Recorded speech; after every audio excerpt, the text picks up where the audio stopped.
mistaken. I believe in peace, but I won't be taken.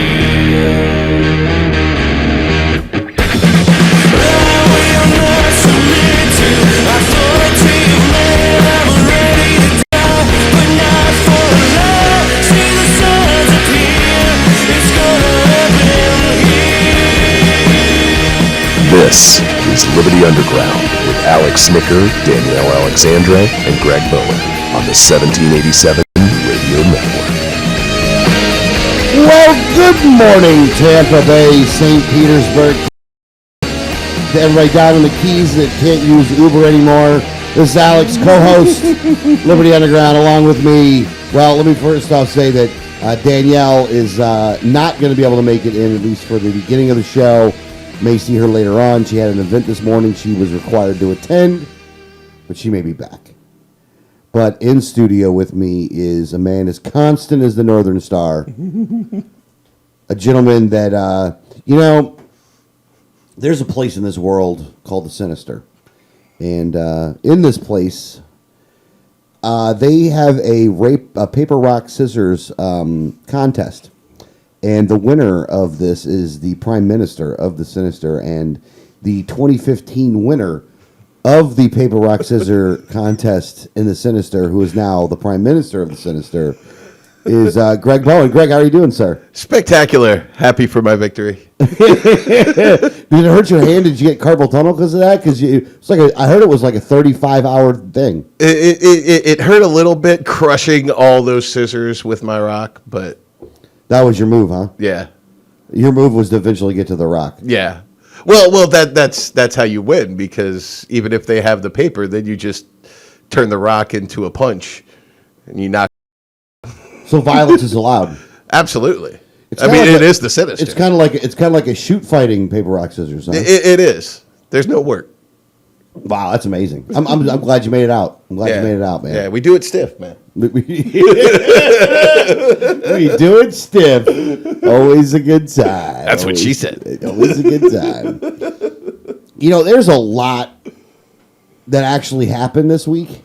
There is. There's almost more than we have time to talk about, really. Yeah, because some of the stuff is bigger than others, and I have no idea as to even how to put this together, like in what order to talk about all this stuff at. So I'm literally just going to go through it the best way that I think I can do it. Honestly, this is one of the reasons that you really need Danielle, because she's able to kind of put all this stuff together in a way that probably makes a little bit of sense. And I don't have that same ability, which is unfortunate for today's show. But I you know what? I think people might actually like it, but we will see if they do or if they don't. I do want to start down in the Keys, though. Well, the Keys and Broward, because both of these stories are kind of together. And that is that the Keys, they say now that they're going to start arresting Uber drivers. Now, if you don't know what Uber is, it's the ride-sharing program where you can actually, get a ride online. You could schedule for somebody to give you a ride online, similar to what you would get with a taxi. They pick you up and then take you to the destination. No real money's exchanged at that point. It's all exchanged online. And so these people are all paid online, and it works out pretty well. What Uber is the technologically logical step to getting a ride. Look, it used to be with taxis. And it's still, taxis is still the big thing. But Uber's like the next step up. Like, that's the thing that can actually solve a lot of issues. Especially when it comes to the timeliness and all this other stuff when it comes to taxis. That Uber is the next logical step. It's the competition. The problem has come into play with Uber, which this is not Uber's fault, but this is the problem that's coming into play, is that the government has a very structured monopoly through the cab companies for picking people up and dropping them off at where they want to go. Is that the government has injected themselves in it, makes money doing it, because it forces the cab people to have to, you can't just take your car, put a taxi cab sign on it, and start going out there. You got to have a medallion or whatever. You don't get that medallion unless you go to a cab company, because the cab company pays the government a bunch of money in order to have their contract to be able to go out there and pick people up and drop them off. Uber gets away from all that because in all reality, we don't need that anyway. And all this is something that it ends up costing you more money to pick somebody up. And if you're a person that uses a cab, it ends up costing you more money because the taxi company has to deal with the government. And the taxi driver doesn't make a whole lot of money because he's got to give most of the money to the company. Between that and the taxes, he's got to give a lot of that money away, so he's not making a whole lot of money. So the Uber drivers actually end up making probably a little bit more money than your normal cab driver makes. And I wish that those people, like the cab drivers and the cab companies, could actually see how much the government's screwing them over. So instead of being mad at the Uber driver, let's be mad at the government because they're the ones that are forcing you into this stupid situation to begin with. Well, that's true. I mean, the government. You're saying that like you might have a disagreement here. I love to hear this. Well, here's the thing. I don't have a philosophical disagreement with you. I absolutely agree that the government should not be involved in this and should not be limiting who can be involved in this business. But the fact of the matter is they are. And they are. Whether we like it or not, they are. True. Okay, so the cab companies, they're licensed and they have to go through all this process. And to some degree, I can understand their gripe in that, hey, we have to be licensed, we have to be tracked, we have to jump through all these hoops to be able to do this job. And these guys don't have to.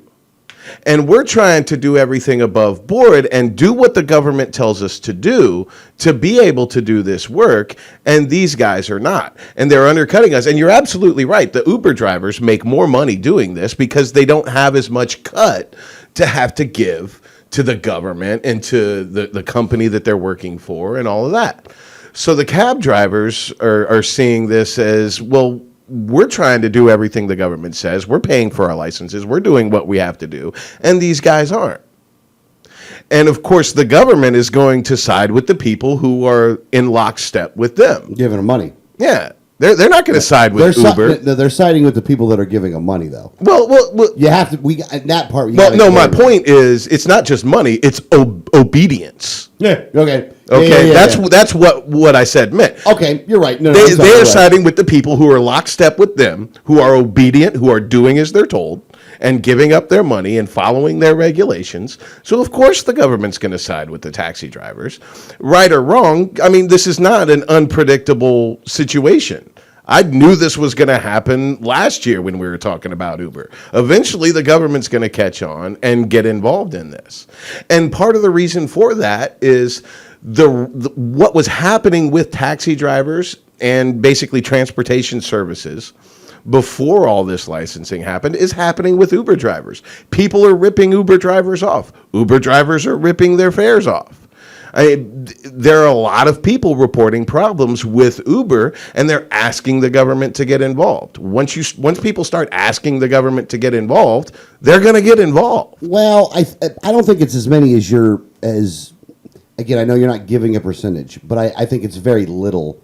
And I think that you still have that even with cab companies and taxi drivers. Oh, absolutely. Like you're still going to have problems either way. So it's not like Uber's not some panacea where there's never going to be a problem. And if anybody's expecting that to be the case, then and again, I know you're not expecting that to be the case. I mean, I know what you're saying here. And you have a point that under the current system, the cab drivers are mad because they're having to deal with the government and having to pay their portion, pay their money to Uncle Sam. And these Uber drivers don't have to do that. I hear you. I think my bigger problem is this highlights just one more area that we need to get the government out of. Right. And honestly, you want to talk about some of the importance of running for city council in places? This is actually one of them. This is a huge one of them because normally this kind of regulation is handled at a very local level.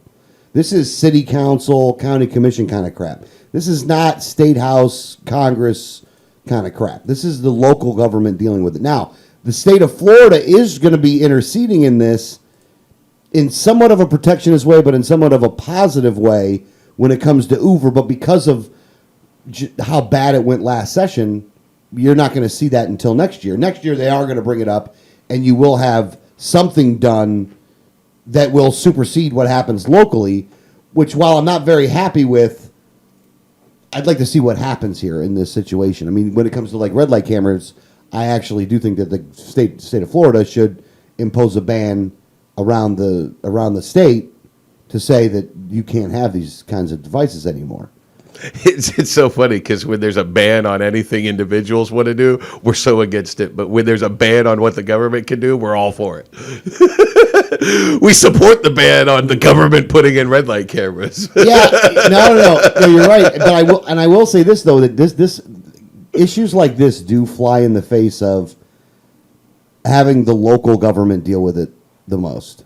Yeah. However, I will say that when it comes to local and state stuff, that the state does have more, in my opinion, the state of Florida does have more that they can and should do than the counties, like if the feds were coming in to do something, I would say, no, you're not supposed to do that.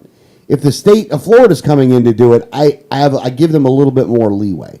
Maybe they shouldn't do some of those things, but my argument wouldn't be that, well, that's unconstitutional, you're not allowed to do that. Yeah, it's not your role. The state can play a role in something like that.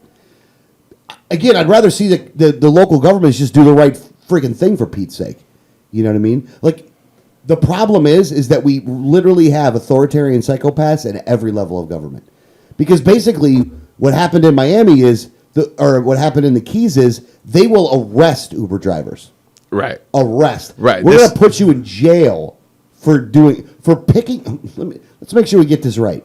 If you go out and pick somebody up and take them somewhere and drop them off and expect any cash for it, you for that. I mean, it really is no different than your friend texting you and going, hey, can you pick me up and take me to work? My car's broken down. I'll give you some money for gas. And you go, okay. And you show up at their house and pick them up and drop them off, and they give you $10.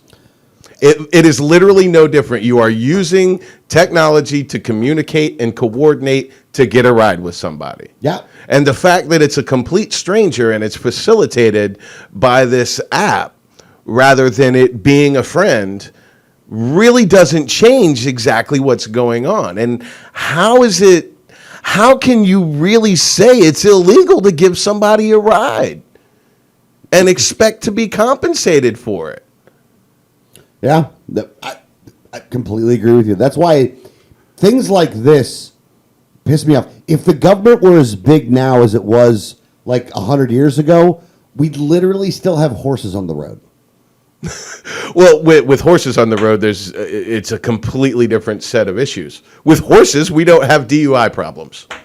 That's one of the things that my grandfather loved. I mean, my grandfather took a long time to get into technology. You know, my father grew up in a house that didn't have indoor plumbing because my grandfather's like, I don't want anybody peeing and pooping in my house. That's unsanitary. So they had an outhouse. That's awesome. You know, he didn't have it. He bought a truck. One night he goes into town in his truck, sits at the bar, gets drunk, drives home, and drives it off in a ditch. Then he sells the truck and goes back to riding his horse because you know why? The horse knows its way home. The horse isn't going to run into a tree or somebody else if you fall asleep or are too drunk. So he would ride his horse into town, get drunk, and then ride the horse back to the farm. That's a good time. That is a funny time. There's advantages to having a horse over a vehicle. You know, if you had a horse, you could sit on your cell phone while you're in traffic, and it wouldn't be a big deal. Yeah, I guess so. But I mean, that's just Well, no, and so they're threatening to arrest him in the Keys. You have him pulling out of Broward County altogether. And so, in a written statement, Uber said that the Broward County officials implemented one of the most erroneous regulatory frameworks for ride sharing in the nation, which, of course, you'd get that from Broward. We have no choice but to suspend operations on July 31st. We hope that the Board of County Commissioners will revisit the issue when they return from break and work with us to bring Uber back to Broward. So, they really are these county commissions. They really are doing what they have to do and setting up what they have to set up so that they can get rid of things like Uber in their areas. I mean, that's the elected officials that you have in many of these counties, and you're going to see this happening, and continue to happen, because if you don't give the government their cut, if you don't bribe them, they're not going to play with you, and they're going to set up the rules to favor those that give them money. It's sad. It really is sad. But you know what, though? Look, man, you hear me every week come on, complain about the government over and over again. The point of that, though, is that we seriously need to remove these people from office. Well, it's not just remove people from office, because we can't just leave the seat vacant. We can't leave a power vacuum, because it's going to be filled by another authoritarian psychopath. We need libertarian candidates that are serious about getting elected and serious about running a campaign that they can win, and aren't going to talk about hookers and blow, and are going to address real issues in their local area to get elected to city council and county commission and deal with these issues, and take the government out of regulating these industries, instead of letting the government get involved in regulating Uber. Get the government out of regulating this industry in the first place.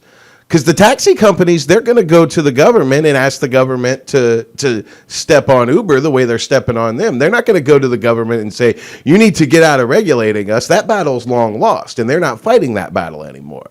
That's why they comply. They're obedient. They pay their taxes. They pay their fees. They get their licenses. They do what they got to do. They're not looking to get government out of this industry. They're already in the situation they're in, and they're in that bed, and they're going to lie in it. So the people who have to fight the battle of getting them out of it is us, libertarians. And we have to get libertarians elected to office to do that. We need libertarians in office. Ultimately, I agree with you. However, I do want to say it this way instead. What we need is people that actually have a understanding of the proper role of government. And if it's a Republican or a Democrat or an independent or a libertarian, at the end of the day, the ultimate thing that we really do need is people that understand the proper role of government in these areas, and that are willing to stand on that really are willing to, to stand like a rock against all of the, and again, you're still going to hear complaining from the public. Well, you guys should do something about this. You should do something about this. You need people up there that understand the philosophy so well that they're able to actually explain it in the city council meeting when somebody comes in. If somebody comes in and says, well, you guys need to do something about this. Say, look, if we were to do something like that, then here's what would happen. Blah, blah, blah, blah, blah, blah, blah. That's why we can't do anything about that, because people are free to do that. Or they can actually give them another solution, because I do think that a lot of these problems would be solved with another solution. Give you a Uber one, right? So let's say Uber's in town, the cab companies are all pissed off. And the cab companies are like, this is crap. And say, look, first off, I like, go to the people and say, first off, I like Uber, and I think that they're actually very, very good. With that being said, here's what we're going to do for you. You don't need to have a medallion anymore. We're going to get rid of that stuff on your end. So that way you can just be a cab guy if you want to be a cab guy. If you don't want to be a cab guy, you don't have to be a cab guy. But we're taking that away. What we're not going to do is we're not going to ban Uber. So we'll take it away from you, but we'll take away the stick we're using on you, but we ain't putting the stick on them. That would be the kind of thing that I would like to see. Now, don't get me wrong. You're going to have somebody else come in and go, well, who's going to regulate the cab drivers? Say, look, you know what? If you're robbed, if anything goes wrong or anything like that, take down the pertinent information of the person, and we'll have the police go over there and, take care of it. Because if anybody infringes on anybody else's rights, our police are going to go ahead and handle that. Address their concern, but not with, you have to address these concerns not with preemptive action. You know what I mean? It's not preemptive action. It is reactionary. The government should be reactionary in these situations, not proactive. Proactive's bad. Reactionary is good. And I know it probably sounds weird to say it that way. It depends on where. If somebody infringes on your rights, we can't set up a law ahead of time that is not a specific law Do you know what I mean? Like, there's already a specific law that says you can't fraud people. It's called fraud. You can't kill people. It's called murder. You know what I'm saying? You can't rape people. It's called rape. You can't, assault people. It's assault. Like, you can't do these things already. So, like, there's already a law they're violating. We don't need to make another law when we already have a law. We just have to enforce that law, but you can't. It ain't pre-crime. Right. You know what I'm saying? This ain't a ball comes down and says Greg Bowen will be robbed by an Uber driver at 5 p.m. Tuesday fucking, August 8th. Like, it ain't going to happen that way. And again, I'm not an anarchist, so I think that having the police is a good idea. And if you're robbed by an Uber driver, then you go ahead and do that. Now, don't get me wrong. If enough people are robbed by Uber drivers, people aren't going to use Uber. Right. And Uber knows this. Uber's a cab company with no cabs. And the thing is, the way that the app works, there's a rating system. Not only as a passenger can you get a rating, but as a driver you can get a rating. And if you get enough bad ratings and you rob your fare, somebody could put that in there. More than likely, I don't think Uber's going to allow you to continue driving for them with one of those. You get one report that, hey, this guy robbed me. More than likely, they're going to take you out of the pool of drivers. Yeah, At least investigate it. Yeah. And nobody's going to be there to save you either. With the cab companies, if they have a guy that works for them, they're going to be loyal to that guy. Uber has no loyalty to their drivers. Zero.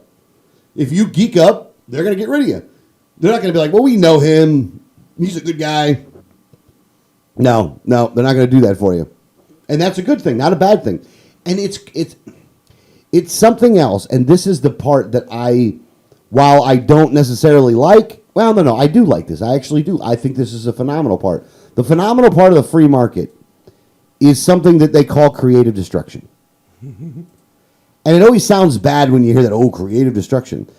Creative destruction happens all the time, as it should. And it shouldn't be stopped. It should be allowed to do what it does. Because with creative destruction, you go from Blockbuster to Redbox. And Netflix. You think if Blockbuster could make a law that we would have Netflix? You know what I mean? Like really, would we have Netflix and would we have Redbox if Blockbuster could have actually made the rules? Yeah, if Blockbuster was in bed with the government and getting regulations put down, and no, you can't get this ethereal digital version of a movie. Yeah, because Blockbuster basically went out of business. Yeah. Here's the digital cameras. You think Kodak liked that one? Yeah. You think Polaroid is really happy with what happened to their cameras? Yeah. Yeah, like, do you think that they're really happy about this? Again, the guy that sold horses 100 years ago, you think he was happy that Henry Ford made the car? Yeah. Henry Ford was part of it, but you know what I mean, though. Like, oh, yeah. This kind of creative destruction is it's a vital in a free market economy. Again, this is why, and I've said this before, and I'm going to continue to say it. I am not pro-business. I am pro-markets. And there is a huge difference between the two. And if you don't understand the difference between the two, you do need to learn it. You do need to learn it. If you're a lefty or a righty or whatever, and you go, "Oh, Alex, there's no difference between the two. You're just a stupid anarchist," which I'm not an anarchist, by the way. But if you don't understand that, then that's what you need to learn. And I hate to say you need to read a book, but you need to read a book. You need to understand the difference between when someone says they're pro-business or someone says they're pro-markets. Because if someone says they're pro-markets, then they believe in the highest form of democracy, in my opinion. Because democracy is actually a good thing, as long as it's done the right way. And the right way being mostly voluntary. And that you get the individual vote and you get to use your dollars when you do it. You agree? Yeah. You don't agree. You don't even agree, do you? No. You said yeah, but you said yeah in a weird way, though. I don't know if I like your yeah there. I agree. I don't disagree with anything you just said. Okay, all right. You don't have to. You can disagree if you want to, though. I'm not telling you can't disagree. So, but at any rate, okay, we're going to go the good with the bad. So we did some bad. Let's do some good. And we're going to stick down in South Florida doing the good. The Miami-Dade commissioners finished the vote, and they are now adopting a $100 fine for possession of marijuana. And the one thing that one of the commissioners said, which again, yeah, one of the things that the commissioner said in the beginning. So it's a $100 fine. That's all it's going to be. She goes, we have better things to do with our police resources. Her name, Commissioner Sally Heyman, who sponsored the ordinance. She's like, for goodness sake, we don't have to destroy the lives of so many. Wow. Talk about somebody that actually started to, again. Somebody who gets it. Somebody's at least on some getting level. it a little bit, at least on this instance. So it looks to me that if you have, let me read this part here. I know you guys hate when I read, but the change in county code passed 10-3. Wow, they got 13 people in their commission, by the way. Holy cow, that's a big one. That's a big city, though. That is. Marking a milestone in how Florida's largest local government treats marijuana offenses. The new ordinance gives police officers the option of either charging pot possession as a criminal misdemeanor or as a civil offense, which brings about a fine but no criminal record for possession of 20 grams or less, enough for about 3 dozen joints. Wow. 20 grams, 3 dozen joints? That's some pinners right there. Yeah, that's a lot of pinners, though. I mean, you're right. That's a lot of sandy pinners right there. Okay. At any rate, I'm not going to get into the argument of how thick they're counting. So somebody's shorting you on your stuff, homie. Yeah. You got to buy some scales. Well, I don't like that they give the police officer the option, though. That part kind of sucks. They probably had to comply with some kind of law on that one. Well, I do like the argument she's making, though, because she's absolutely right. And if you've ever been to Miami, which I know you have, there's a lot more criminal concerns there than people smoking weed. There are a lot of neighborhoods in Miami where you are actually advised by police officers to treat red lights as a 4-way stop after dark. Just because, yeah. Driving's crazy down there. Yeah, and there are dangerous neighborhoods, very dangerous neighborhoods in Miami, and it's not because of weed. It's weird because I actually look. I got two minds of Miami. I'm of two minds of Miami. Part of me, look, I like that different parts of Florida are different, and that Miami is an entirely different animal than anywhere else. Mm-hmm. I'm glad that and we're going to get to the story about the diversity thing with Obama here in a little bit. Look, I like the fact that if you're a person that comes to this country and you don't want to speak any English and you want to speak Spanish, and I'm glad there's a place for you to go, because Miami's that place. Yeah. Because you can go down there and speak Spanish, and people will know what you're talking about. Yeah, if you come to this country and move to Miami, you do not have to learn English. No, it is not required. Not a requirement at all. You could die of old age in Miami having never learned a lick of English. I will say this, though. If you want to deal with the government, I do think all the paperwork should be in English, because that's our language. However, with that being said... Actually, we don't have an official language, though. Well, we should. It should be English, but... Again, I'm not forcing anybody to do it, but I'm saying all our government documents should be in English.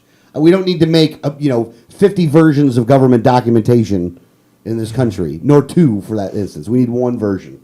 Again, I'm efficient on this stuff, and this is a different argument for a different day, which we can have if you want. But I like that there's different parts of Florida, and with that being said, driving in Miami, you almost know through the traffic when you hit Miami. Oh, yeah. It's not even one of those things to where I need to look at a sign to know when I'm in Miami-Dade County. I literally just have to look around at the traffic and go, oh, it's getting kind of shitty. I think I'm in Broward right now. Yeah. I'm seeing brake lights. Here we go. Palm Beach is where it starts. You're like, oh, boy, okay. And then Broward is a little worse there. And then Miami's like, oh, crap, boy. So, and they're working on every damn road in Miami at the same time. I never understood why you want to work on all the roads at the same time. Yeah, it doesn't help that nobody knows how to drive there, but part of the reason is nobody knows where you can drive. All the roads are always under construction, and everything's being diverted and detoured. And I don't want to say they don't know how to drive. I want to say that they drive like they're driving race cars, and it's everybody all the time. Well, I think they've gotten to the point where everyone just doesn't care about anyone else around them at this point. I need to get where I'm going. Traffic is horrible. nobody knows how to drive, so I am going to work my way through this. Yeah, but everybody's late to everything too, though.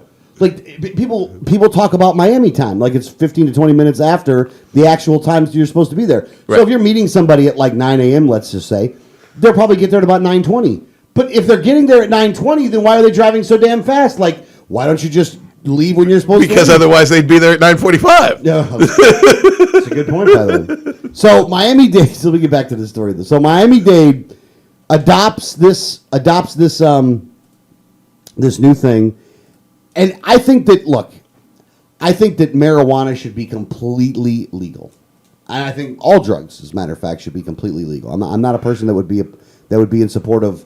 I would lift all of the laws. However, if the first step that our local politicians took was to just make the crime a slap on the wrist and a $100 fine or a $50 fine or something like that, that's probably a good first step. And that's one that you can actually do locally, as we can see here, is that can happen on a very local level. So a lot of the small-time things could actually be handled through simple, the cops are just going to go, it's a $50 fine. Civil thing, $50 fine or $100 fine or whatever, and you're done. Again, the goal is full legalization. That's the way it should be. However, an interim step that at least is a step in the right direction is this one. And the reason I say it's a step in the right direction is we have to stop ruining people's lives. And if you're arresting people for marijuana, you're ruining their life in many aspects, because that's going to be a conviction on their books. It's going to hurt when it comes to getting a job somewhere else. You know, you're going to get them in a circle of I don't want to say It's the violence cycle of the sometimes. system. Yeah, the cycle of the system, which which is a problem. But this kind of solves that, though, by just making it a ticketable offense. Yeah. Which is a good time. I'm happy about that. So the police actually account for 61% of those misdemeanor were pot arrests. You know what I'm saying? 61% of the misdemeanors that they arrested people for were pot. How much more resources do they have now to focus on victim crimes? Yeah. You know? Which are significant in Miami. Yeah, there's a couple victims down there. Let's take a break here real quick. When we get back, I do want to get into a bunch of different stuff here, man. We got some really, really important stuff going on around the state of Florida. You're listening to Liberty Underground.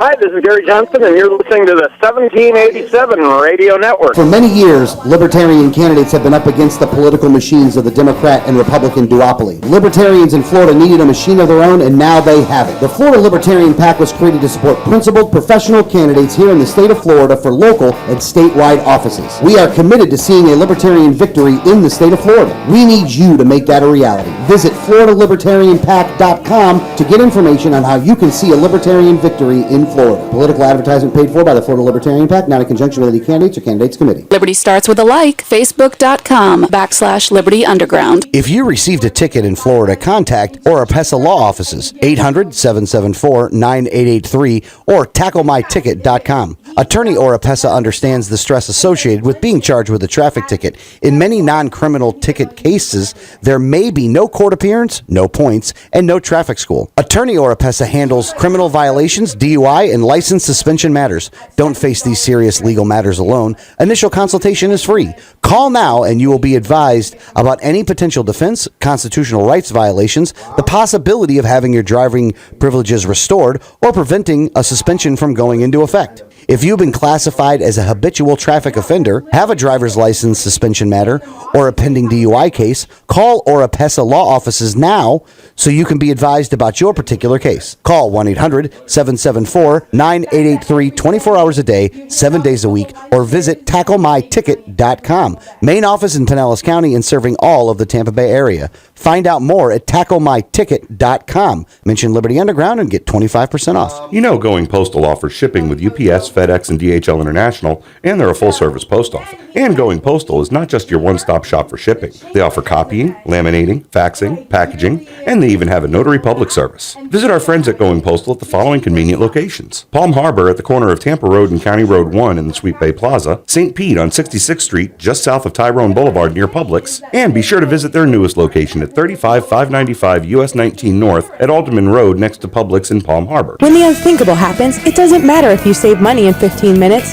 It doesn't matter if your neighbor has the same insurance you do. In this moment, what matters is the quality of your independent agent and the company that stands behind them. Auto Owners Insurance has been recognized as highest in customer satisfaction with the auto insurance claims experience 5 years in a row by J.D. Power and Associates. For award information, go to jdpower.com. Call Row Insurance in Newport Richey today at 727-376-0030.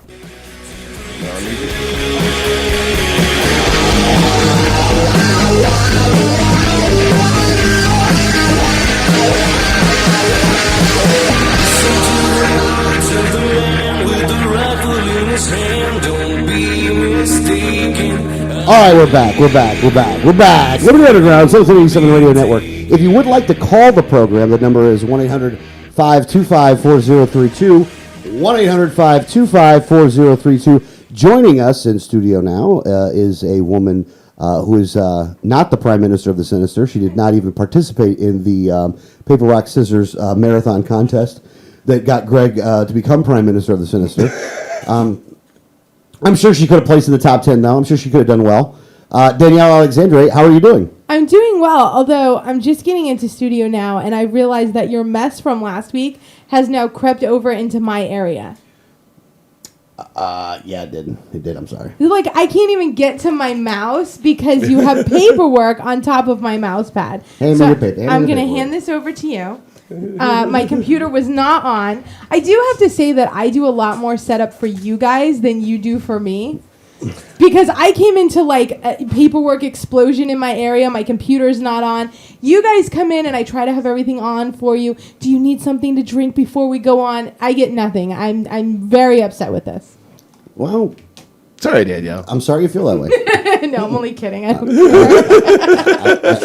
really don't know what you want me to do about this. Pull your weight. Get your mess out of her area. That's what she's saying. That's what I'm saying. Get your crap out of my area. I'm not going to do that. So now, in the positive, we talked about the marijuana fine instead of the jail time.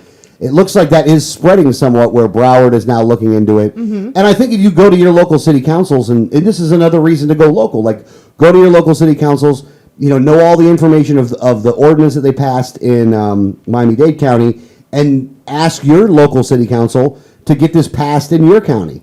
I didn't pull the story, or in your city. But Monroe County is also looking at it, and that would be the Keys and like the very lower half of the Everglades. Where there's like the very lower half of Homestead and things like that are in Monroe County, and they're also looking at this. So this is spreading towards some of the bigger counties within the state of Florida. So I think it's just a matter of time where you see more and more counties start saying, listen, this is such a drain on our budget and we really need to cut back, so let's make these a ticketed offenses, which ends up generating revenue with very little resources. So I think it's going to be a win-win for everybody. This is where I think you're going to, and I do agree with you in some aspect, Danielle, but the one area that I will disagree with you a little bit on is that I think that you'll notice that the ones that are primarily considered blue areas, as being the Democrats, of course, will do more of this, and the red areas, will. I think they'll fight it longer, but I think this is one of those things where it's kind of like the gay marriage debate. They're on the losing end of this debate.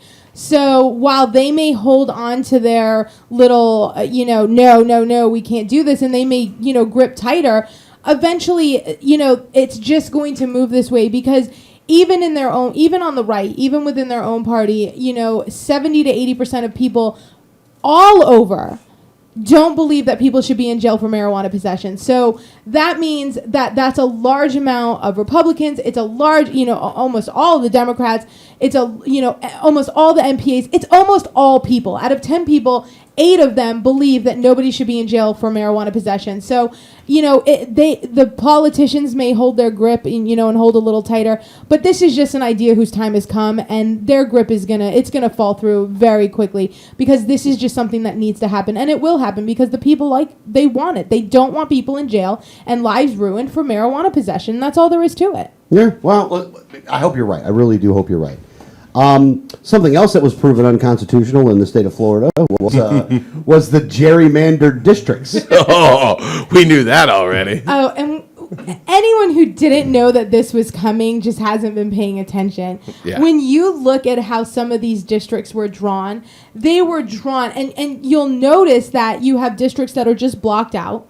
And then you'll have some districts that make a little square and then have this little circle over here, this big kind of, half moon that goes into what should be someone else's district. Yeah, or a mile-long stretch that goes 500 miles. Right. This is just ridiculous. These were completely gerrymandered, and that's without even looking at the maps. You could tell that this happened. But then you have all of the emails that came out where GOP operatives and strategists were giving their recommendations on where the maps should be drawn, and were getting the maps early before they were released to the public. So you had to know that this was going to happen, that they were going to have to be redistricted. And anyone who looked at any of the maps would go, oh, yeah, come on, guys. You didn't even hide it. It wasn't all of them, though, but it was like 8 of them. Yeah. Out of the 20... I think there's 26. Yeah, out of the 26, there was 8 of them that were like that. But the problem that you run into, that you have to do all of them then, is because if you mess with the 8, you're going to be messing with others as well. So in essence, all of them are going to have to be redrawn. And now, here's the other part, though. And I want to make sure we say this. Look, the Republicans are in charge in Florida. If the Democrats would have been in charge in Florida, and they were going to be doing the districts, they'd have gerrymandered them too. They'd have made, because this was a deal that the Republicans and Democrats kind of made together. I know the Democrats are out there feigning outrage on this crap, but that's exactly what they're doing, is that they're feigning outrage.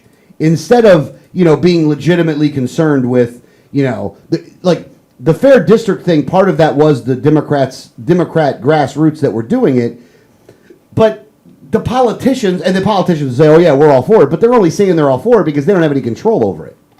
So the Democrats are like, well, yeah, we support fair districts. We think it should be fair.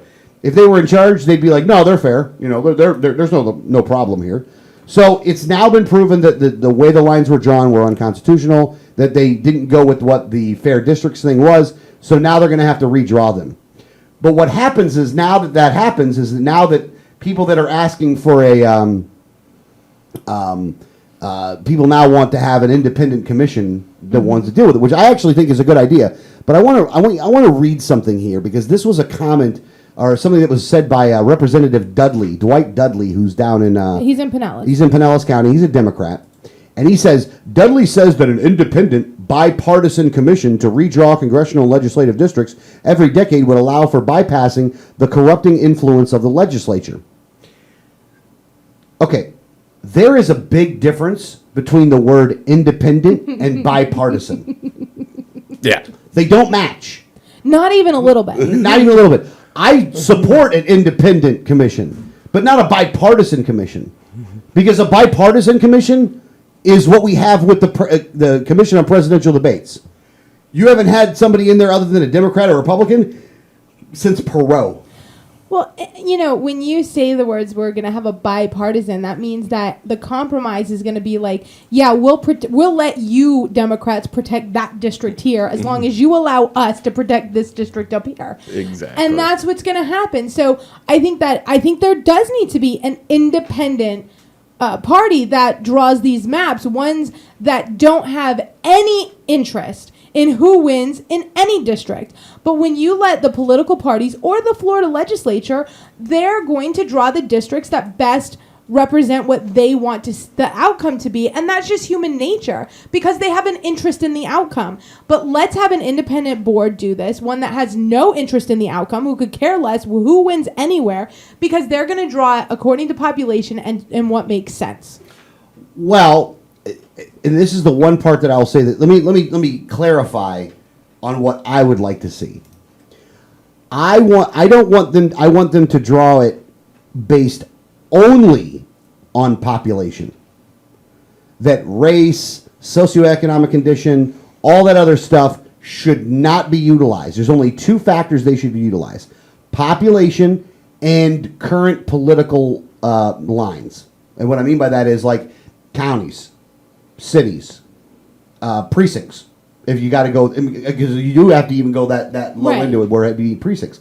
Is that the only factor that should come into play is the population and current political lines that are already drawn, in order to make it easier for people to know who their representative is, and to be able to kind of lumping people together based off of the current political lines. I think is a good thing and not a bad thing.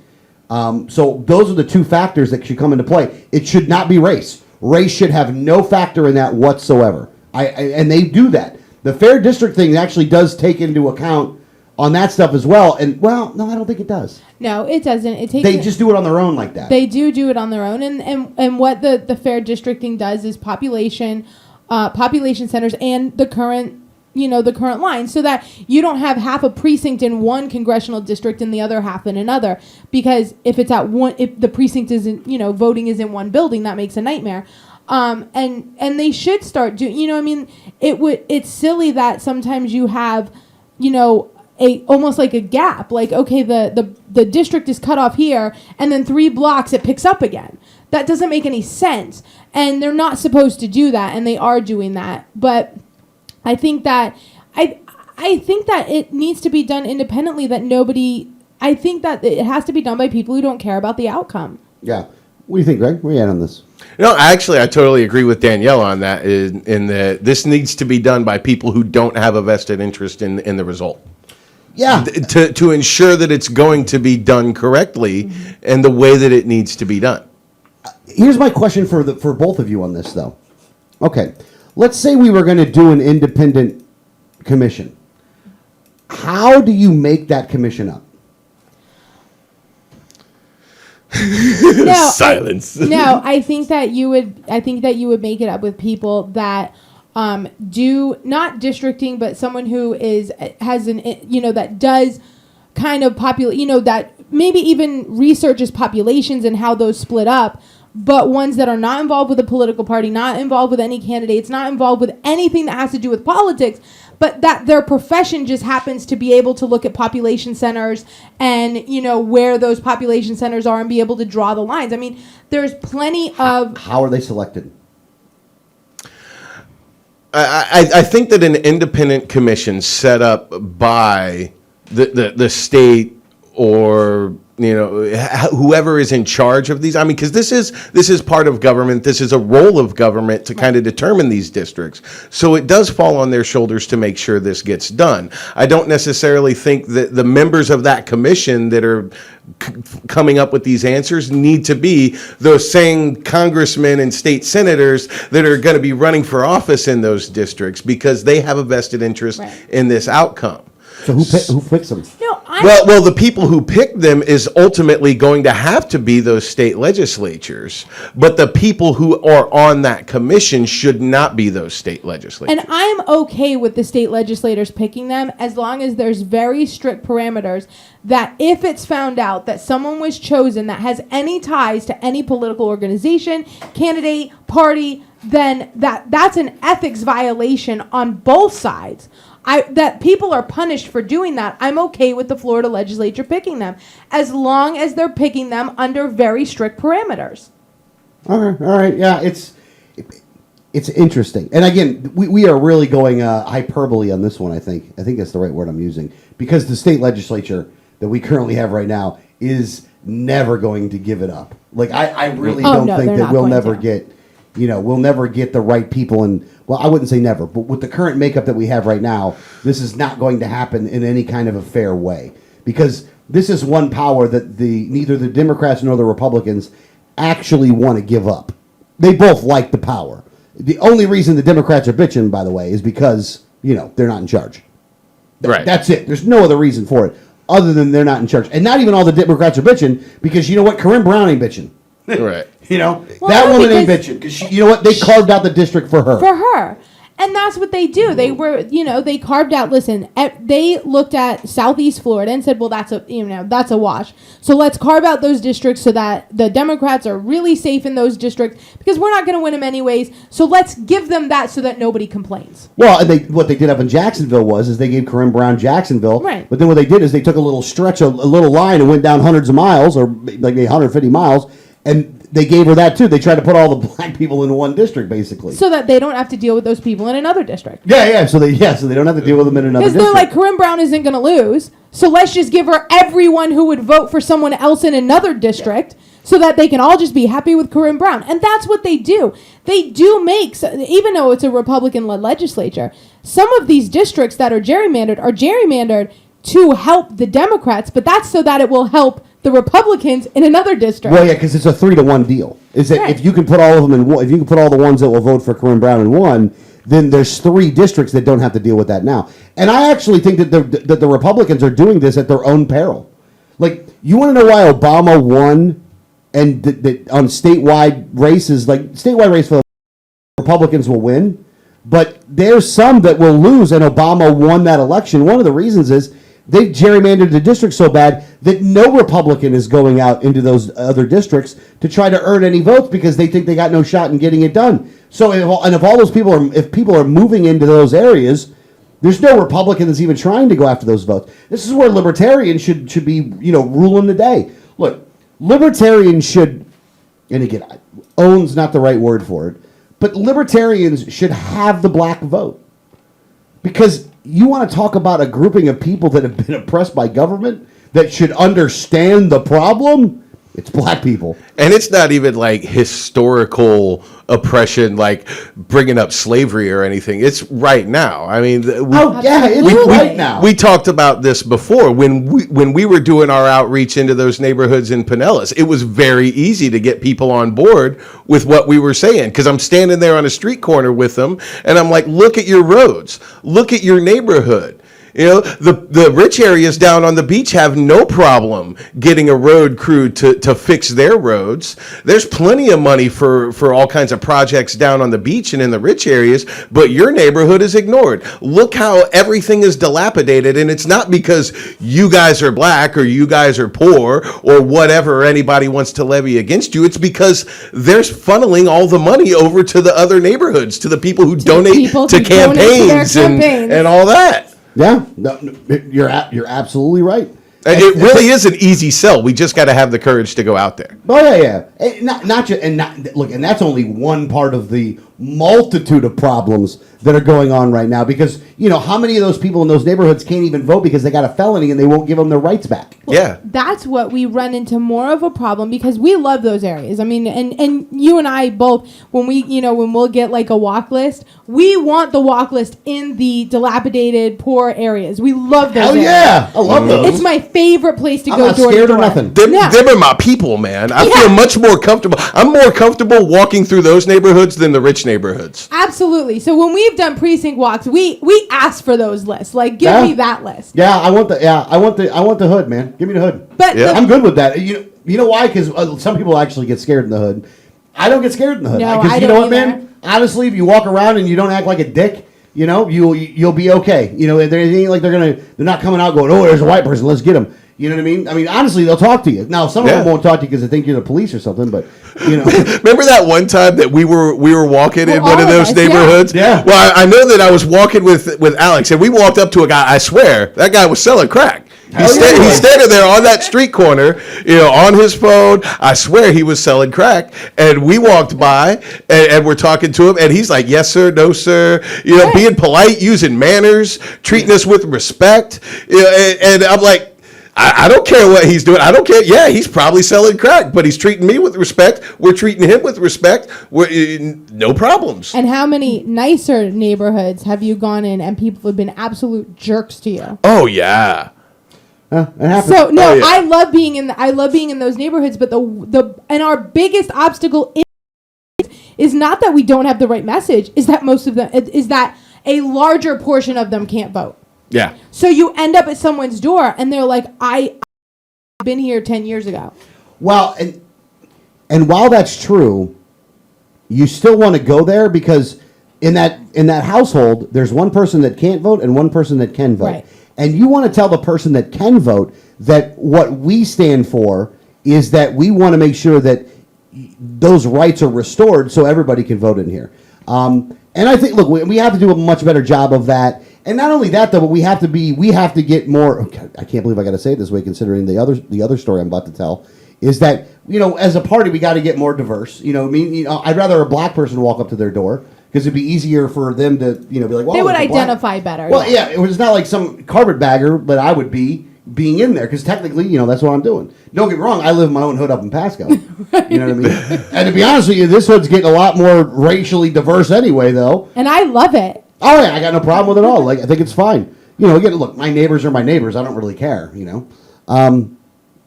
But at any rate, back to the story about the legislature and about redistricting. They're going to have to redraw the maps.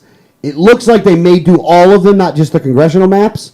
But we'll see. And I do hope that they just square them all up, man. Just square all these damn things up and just go with it from there. Don't mess around with it. They're going to mess around with it. I hope they don't. Maybe I'll be surprised pleasantly, which, every once in a while that happens. Maybe we'll be pleasantly surprised with this one, but I don't really think so. I think we're screwed. Yeah, I mean, I think in those 8 districts, they're definitely going to make those more diverse. But you may see 8 other districts that don't come out, as diverse as they were to begin with. Look, and there's some parts of Florida that just ain't going to be diverse, though. No, when you get to Southeast Florida, I mean, it's just not going to happen. And these And things. same with Southwest Florida. Yeah. This is a great segue into another story about what Obama's trying to do in diversifying cities. And the thing about it is you can't really stop this kind of segregation because it happens naturally. This is the spontaneous order that we as libertarians talk about all the time. And I've witnessed it myself. I grew up in a neighborhood that started out this kind of white suburban middle class neighborhood. And then apartment complexes in the area started going Section 8. Poorer elements started moving in and the middle class people moved out. And this poor element just took over the neighborhood. And there was nobody kind of forcing any segregation or saying, you have to live here, you can't live here, or any of that. It was spontaneous order. People, unfortunately, whether you like it or not, black people want to live in the same neighborhoods. Latino people want to live in the same neighborhoods. White people want to live in the same neighborhoods. Whether you put a law in place or not, this is the spontaneous order that happened. People gather culturally and socially, and they want to be neighbors with people that they feel are within their same socioeconomic and cultural group. And there's no law you can put in place that's going to change that. It's why you have Greektown in Tarpon Springs. It's why you have Little Italy in New York, and you have Chinatown, and that because when you come here, you find a group that you identify with, and you want to live near those people. That's why you say families live near each other. It's why close friends will live near each other, and when one of them moves, the other one moves too. It's just that you find a group that you self-identify with, and you want to live near them. Well, and we're going to get into the actual story on this after the break, by the way. We've kind of teed it up a little bit, but let's not. I don't want to go into all of this because this is one of those things to where the reason why you didn't want the federal government involved is because of stuff like this. Because this is only a natural consequence of bad government action. Yeah. So that's really what we're looking at here. But let's take a break real quick. When we get back, we'll get into this story again. How the federal government is using HUD to just screw everything up. You're listening to Liberty Underground.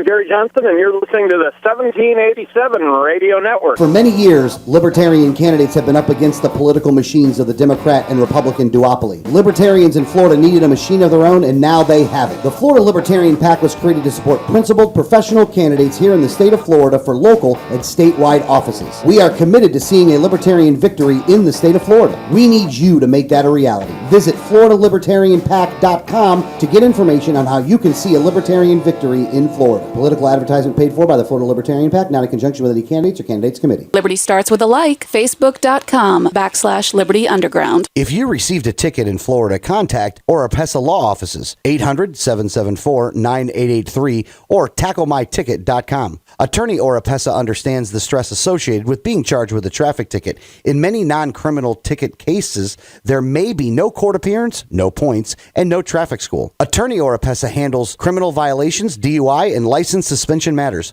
Don't face these serious legal matters alone. Initial consultation is free. Call now and you will be advised about any potential defense, constitutional rights violations, the possibility of having your driving privileges restored, or preventing a suspension from going into effect. If you've been classified as a habitual traffic offender, have a driver's license suspension matter, or a pending DUI case, call Oropesa Law Offices now so you can be advised about your particular case. Call 1-800-774-9883 24 hours a day, 7 days a week, or visit tacklemyticket.com. Main office in Pinellas County and serving all of the Tampa Bay area. Find out more at tacklemyticket.com. Mention Liberty Underground and get 25% off. You know, Going Postal offers shipping with UPS, FedEx, and DHL International, and they're a full-service post office. And Going Postal is not just your one-stop shop for shipping. They offer copying, laminating, faxing, packaging, and they even have a notary public service. Visit our friends at Going Postal at the following convenient locations: Palm Harbor at the corner of Tampa Road and County Road 1 in the Sweet Bay Plaza, St. Pete on 66th Street just south of Tyrone Boulevard near Publix, and be sure to visit their newest location at 35595 US 19 North at Alderman Road next to Publix in Palm Harbor. When the unthinkable happens, it doesn't matter if you save money in 15 minutes. It doesn't matter if your neighbor has the same insurance you do. In this moment, what matters is the quality of your independent agent and the company that stands behind them. Auto Owners Insurance has been recognized as highest in customer satisfaction with the auto insurance claims experience 5 years in a row by J.D. Power and Associates. For award information,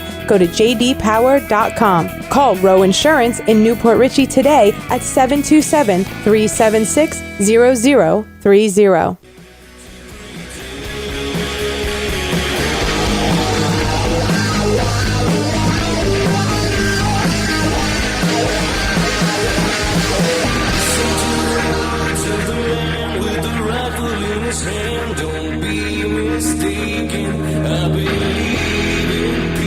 Welcome back, Liberty Underground, 1787 Radio Network. Let me get settled here. Let me get my hat on. Put my headphone back on. It's like a big ordeal for you to get ready just to talk. There's a lot going on. There's a lot going on here. Get my hat on straight. Is that looking okay? Oh, where's my headphones? Yeah, you have to. You have to. Definitely have to. I think you're higher maintenance than most women. You see, he doesn't automatically disagree now. He's like, I can get ready to go to somewhere quicker though. You can get ready to go, but sometimes we're waiting for you, although we've taken longer. Because we've started a long time before, but at the last minute you'll be like, "Oh, hold on," and then we're waiting.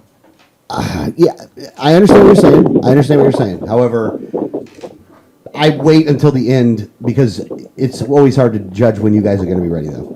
So I'd rather make you wait a couple minutes. It's a little reversal of fortune, I think, in our reality. Right. But we start getting ready way before, and we keep telling him, "Listen, we're almost ready. We're almost ready. We're almost ready." And he's like, "Yeah, it'll only take me a minute."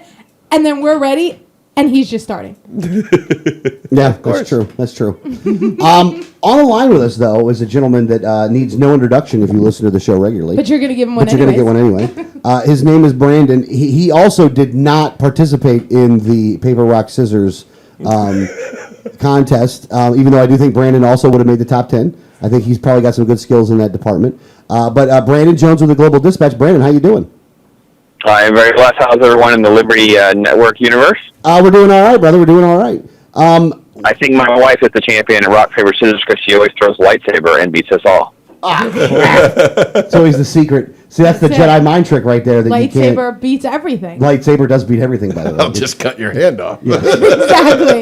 It does make it. Of course, we can always go to the quintessential rock, paper, scissors, lizard Spock Yeah. to make a Big Bang Theory reference. Yes, you can make a big. Which Bang we Theory. have tried to figure out, and just nobody in our house He can really do it. He explains it, but and he I gotta. explains it so fast. Yeah, It actually existed before Big Bang Theory. Big Bang just kind of made it popular. Oh, really? Oh, I didn't know that. Yeah. Ah, look at you. Look at you. Now, Brandon, I don't know how much you know about this one, but I really wanted to get your opinion on it. And this is the new orders that have come down through the Department of Housing and Urban Development about fair housing standards and what they're going to do to increase diversity in neighborhoods. Yeah, I mean, that's our headline right now. I mean, this is a very sort of a shocking move. I'm not quite exactly sure that anyone knows all of the details yet. I think that they're even sort of kind of admitting that they don't really have all of this sort of fleshed out.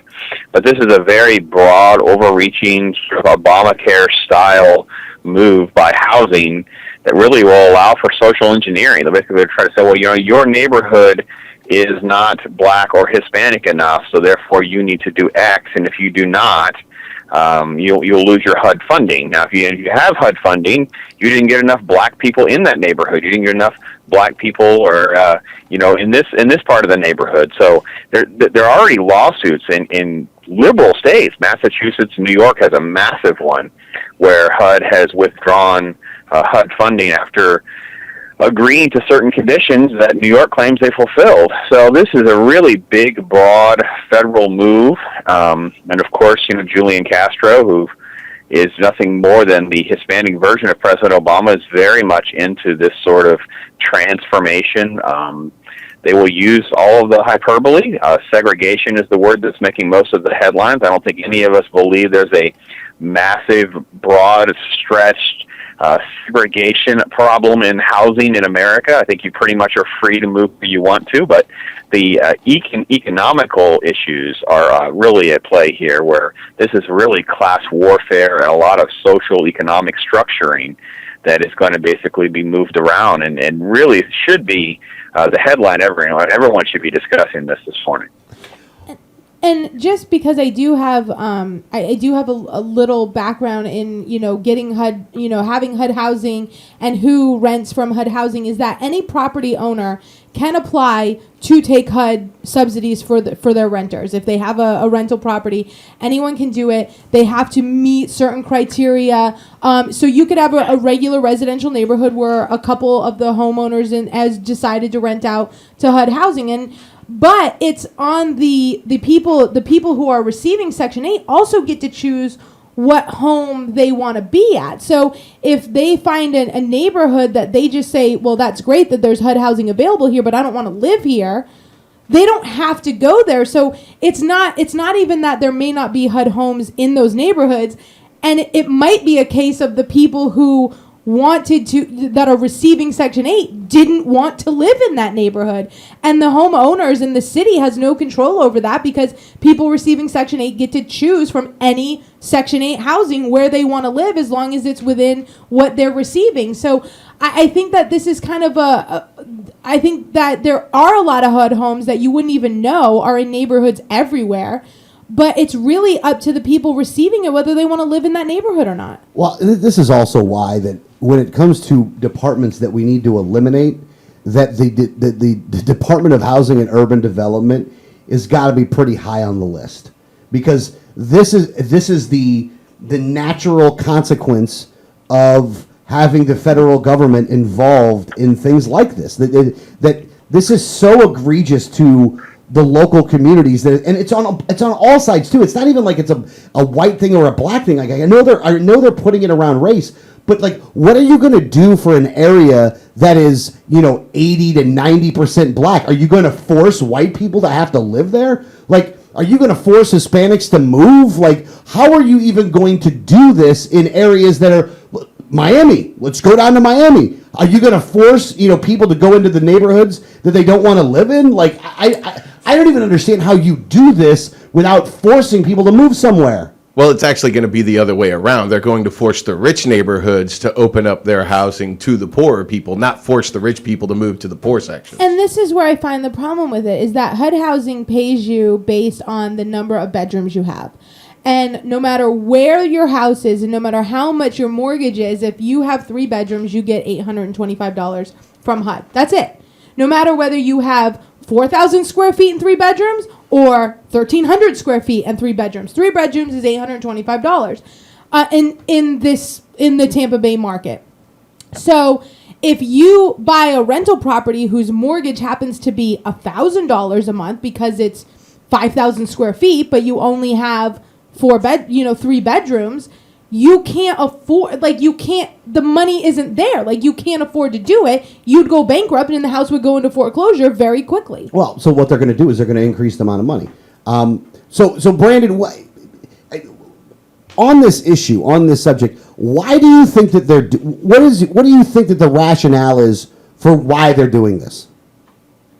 Oh, this is PR propaganda for the left. They're loving this. This is a continues to push the racial divide arguments, continue to push housing issues. We've heard that already. Even with the gay marriage ruling, we heard some of this now about discriminatory in housing and that kind of thing. So this will all fit into this narrative that has kind of been the snowball coming down the mountain. So I don't think that there's a lose for the left here. I think the issue is how you push back against this, how you navigate the waters. And then, of course, legally, since we don't know exactly how the changes will manifest themselves, with fines and penalties and that kind of thing, it kind of skirts Congress nearly completely out. I don't even know what Congress is going to say or do over the next week or so in response to this, because I'm not sure that anything's written down enough for people to analyze and scrutinize it. So there is no lose here for the Obama administration, those that are supporters. That Valerie Jarrett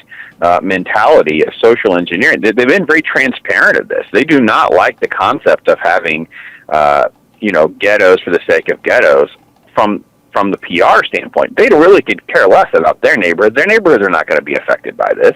They're not going to allow diversification of the poor people coming in and start selling crack on a corner or anything like that. No. This is just about a PR game, playing politics, riling the base, getting people excited, headed into an election, that kind of thing. Because there's no down for them. They're not, his administration not up for re-election. They don't really care. And again, this could be an Overton window situation. We asked for this 100% move. They look like they're the ones that are working with more of a conservative argument. They come back and go, look at how we've compromised, but the scale actually slides and moves again. So, there is no lose for them. They have all the cards right now. Well, the lose, I think you're right for them. There's not going to be a lose for them. But the real lose here, though, is actually for those communities that are, that are down and out, for lack of a better term, the hood. Is that... Well, yeah, I mean, that goes with what Danielle was saying, right? We're going to have more Section 8 housing, which is going to bring down your property values in other areas. We're already upside down. Florida's a great market to look at this. If you think $885, is that pretty much the amount? $825 for 3 bedrooms. Yeah, so for a 3-bedroom home to rent in Tampa, good luck finding that. I mean, that's not much money. So getting anything less than $1,000, and it just shows how HUD is just laughable. It just shows how the entire situation is a mess, and it's only going to get worse by this decision. And they don't care, because all it will do will force them to funnel more money into it, because we're going to be expected to feel sorry for the poor people because there's not enough money. Houses are being foreclosed on, et cetera, et cetera. Or they'll just find the people that own those houses. That's what we're seeing in New York. New York's like, listen, we have lawsuits. People are not going to let you foreclose on their houses because you're reneging on the deal. And I think that's another piece that, and again, if we follow the money, we follow big government, it's all about power and cash.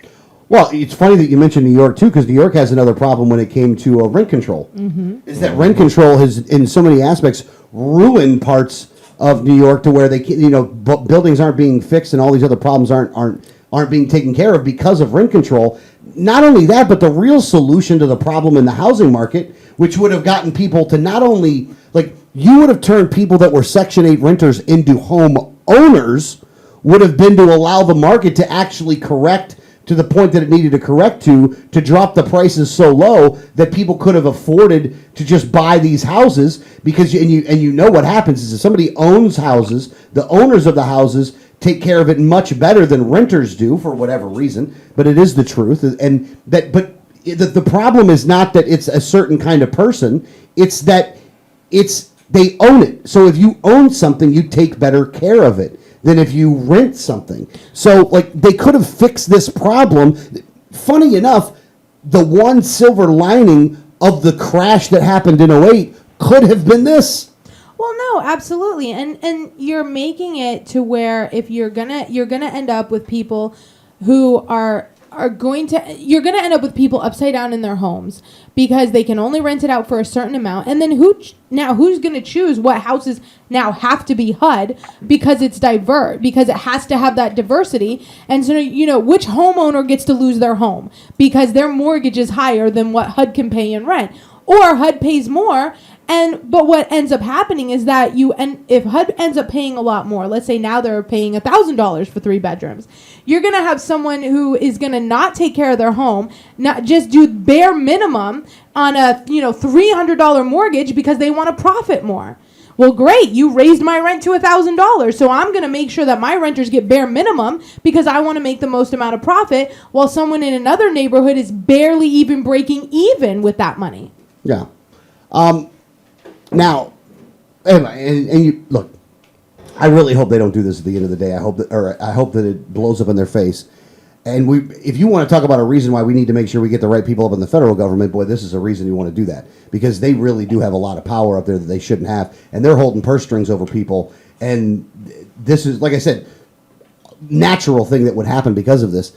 Now, something else that happened that is that you can find out on theGlobalDispatch.com is the New York Stock Exchange blaming their outage on a software update, despite the fact that Anonymous said they were going to do this like the day before. Brandon, who do you believe in this instance? Do you believe the Stock Exchange or do you believe Anonymous? Well, I was active right away. I didn't even know about the Anonymous tweet when the stock exchange went down for almost 4 hours. But what I did is when people asked me, I said I was shocked that the New York Stock Exchange tried to play off that it was not a hack within minutes. Like they somehow would know that. And I don't think that we're at that point now. If you have good hackers, you're not going to know they're hacking you at that moment when it's actually happening. I think that that's not always the case. So it's still a very sketchy situation. I don't know that I can tell you that we're going to get confirmation. It's not like Anonymous and I are in tune. I can dial them up and call them up and get confirmation that they did it. But it would not surprise me if we see more information that comes out on a Friday in the middle of something else happening, and we find out there's more to the story. But that's the way it was. Also, this came out, this happened. But we also found out, there's been other hacks that have stolen more data than we ever thought possible. They've got more Social Security numbers. They've got more information on federal employees than we even knew before. So they're really never very transparent about all this, but they have definitely circled the wagons to protect the New York Stock Exchange sort of perception and the integrity of it. Because if they know that it can be hacked so easily, it's going to raise the awareness that it can happen. So Chinese and Russians, North Koreans, Iranians, the groups that are known to have these sort of hacking departments, will be more excited to have that opportunity. It will also create just massive panic, I think, in many circles. I think the fact that Anonymous put out a tweet nearly 24 hours before the New York Stock Exchange went down saying, "We hope Wall Street has a bad day tomorrow," and then they go down for 4 hours. I think that's way too... It just fits too perfectly to be just coincidence that one day Anonymous says, "Boy, I hope Wall Street has a bad day tomorrow," and then the next day the New York Stock Exchange goes down for 4 hours. I just think that that's too much for coincidence. The Anonymous is I think that they're great hackers. I don't think that they have ESP. Yeah. Maybe ESP isn't one of them. And I actually was not following Anonymous, by the way. But you should until now. So I'm totally. He's in Twitter right now, going to follow Anonymous. Because the next time they say, "I hope Wall Street has a bad day," we're selling that day they say it. Yeah. Well, the funny thing is, of course, they're going to deny that that they're being hacked. Of course, they're going to say, "Oh, it's just a glitch on our end." I mean, weren't the airlines hacked at the same time? Yeah. How can you actually think we're going to believe that both the New York Stock Exchange and the airlines go down at the exact same time with a warning from a hacker group the day before, and we're going to believe that, oh, this is just a glitch? This is the first time that this has ever happened at the New York Stock Exchange. It has never been down like this ever before. That means through Windows 3.1, Windows 95, Windows 98, and even that horrible Windows ME. I mean, there have been so many problems, so many updates and software glitches throughout the years, and this has never happened before. I'm sorry, I'm not buying it. You guys got hacked. You guys got shut down by people who don't agree with what you're doing and realize that you are stealing wealth from people wholesale, and they want to try and stop you any way they can, and that's what happened. Yeah. Yeah, this is sort of the InfoWars divide with people. When you look at a media and no one's covering this, no one's even and mentioning the fact that Anonymous did what they did. And by the way, folks, this is by far the largest global hacking group on the planet. Mm-hmm. So for them to do this and the media to ignore it, to slough off and protect the New York Stock Exchange, so that tells you what your media sources are and what they're willing to do. Yeah, no. You're not getting. You're so not getting all the news from the mainstream media because, and again, they're going to be busy talking about how South Carolina's flag is going down because they had to vote for it, or they're going to be talking about something else to get your mind off the fact of what's really going on around here. Like Ariana Grande licked donuts and said she hates America. Yeah. Who cares about that crap? You know what I'm saying? Like it's sad that we even knew that. I knew it too, so I couldn't make fun of Greg. And just to really further this point too, right? Because it does show the sort of apathy and ignorance of the American public. And just to tell you, because we could run down a list of like 20 pretty big stories that happened over the course of this week. But also happening this week was the biggest story in Global Dispatch history, way and above anything else that's ever happened. Anybody want to take a guess? No, I want to hear Florida this. story. No, I want to hear this. Go ahead. The man who was ignorant enough and drunk enough to put a firework on his head and set it off and kill himself. Yes. Wow, that was your biggest story? It not only is our biggest story, it is our biggest story now of all time. We celebrated our 3rd-year anniversary with the Dispatch. We've gone over 5.5 years doing this total, so we're upwards of almost 8 million page views. And this story now becomes our biggest story of all time. Kind of hurts your feelings a little bit. Thank you, American public. You know what? I did put out stuff on this story though. I can't say I didn't because I did. I did. But my angle on it though for this one is that the mother called for tougher fireworks laws. And this was the tweet that I had made, and I'm going to stick by this tweet. Your failure as a parent doesn't mean we got to make another law or something along those lines. I'm probably not even quoting myself right. That was my thought immediately as well. Yeah, and that's what I thought when I first seen it. I'm like, what that? Look, if you are a 22-year-old person and you put a firework on your head, an explosive, and you think that that's okay, then your parents failed you. There's no getting around that. Someone has failed you, and the fact is that I don't think we should not, in society, need a law that says don't put explosives on your head. Yeah. Hold on. There is a warning already on it. And it doesn't go specifically, don't put it on your head, but it's like don't have it on your, don't hold it while it's going off. Like, if that's the warning on there, then maybe you should understand that, well, if I put it on my head, then I'm holding it on my friggin' head. You know... Maybe we should require fireworks to include a helmet in the packaging.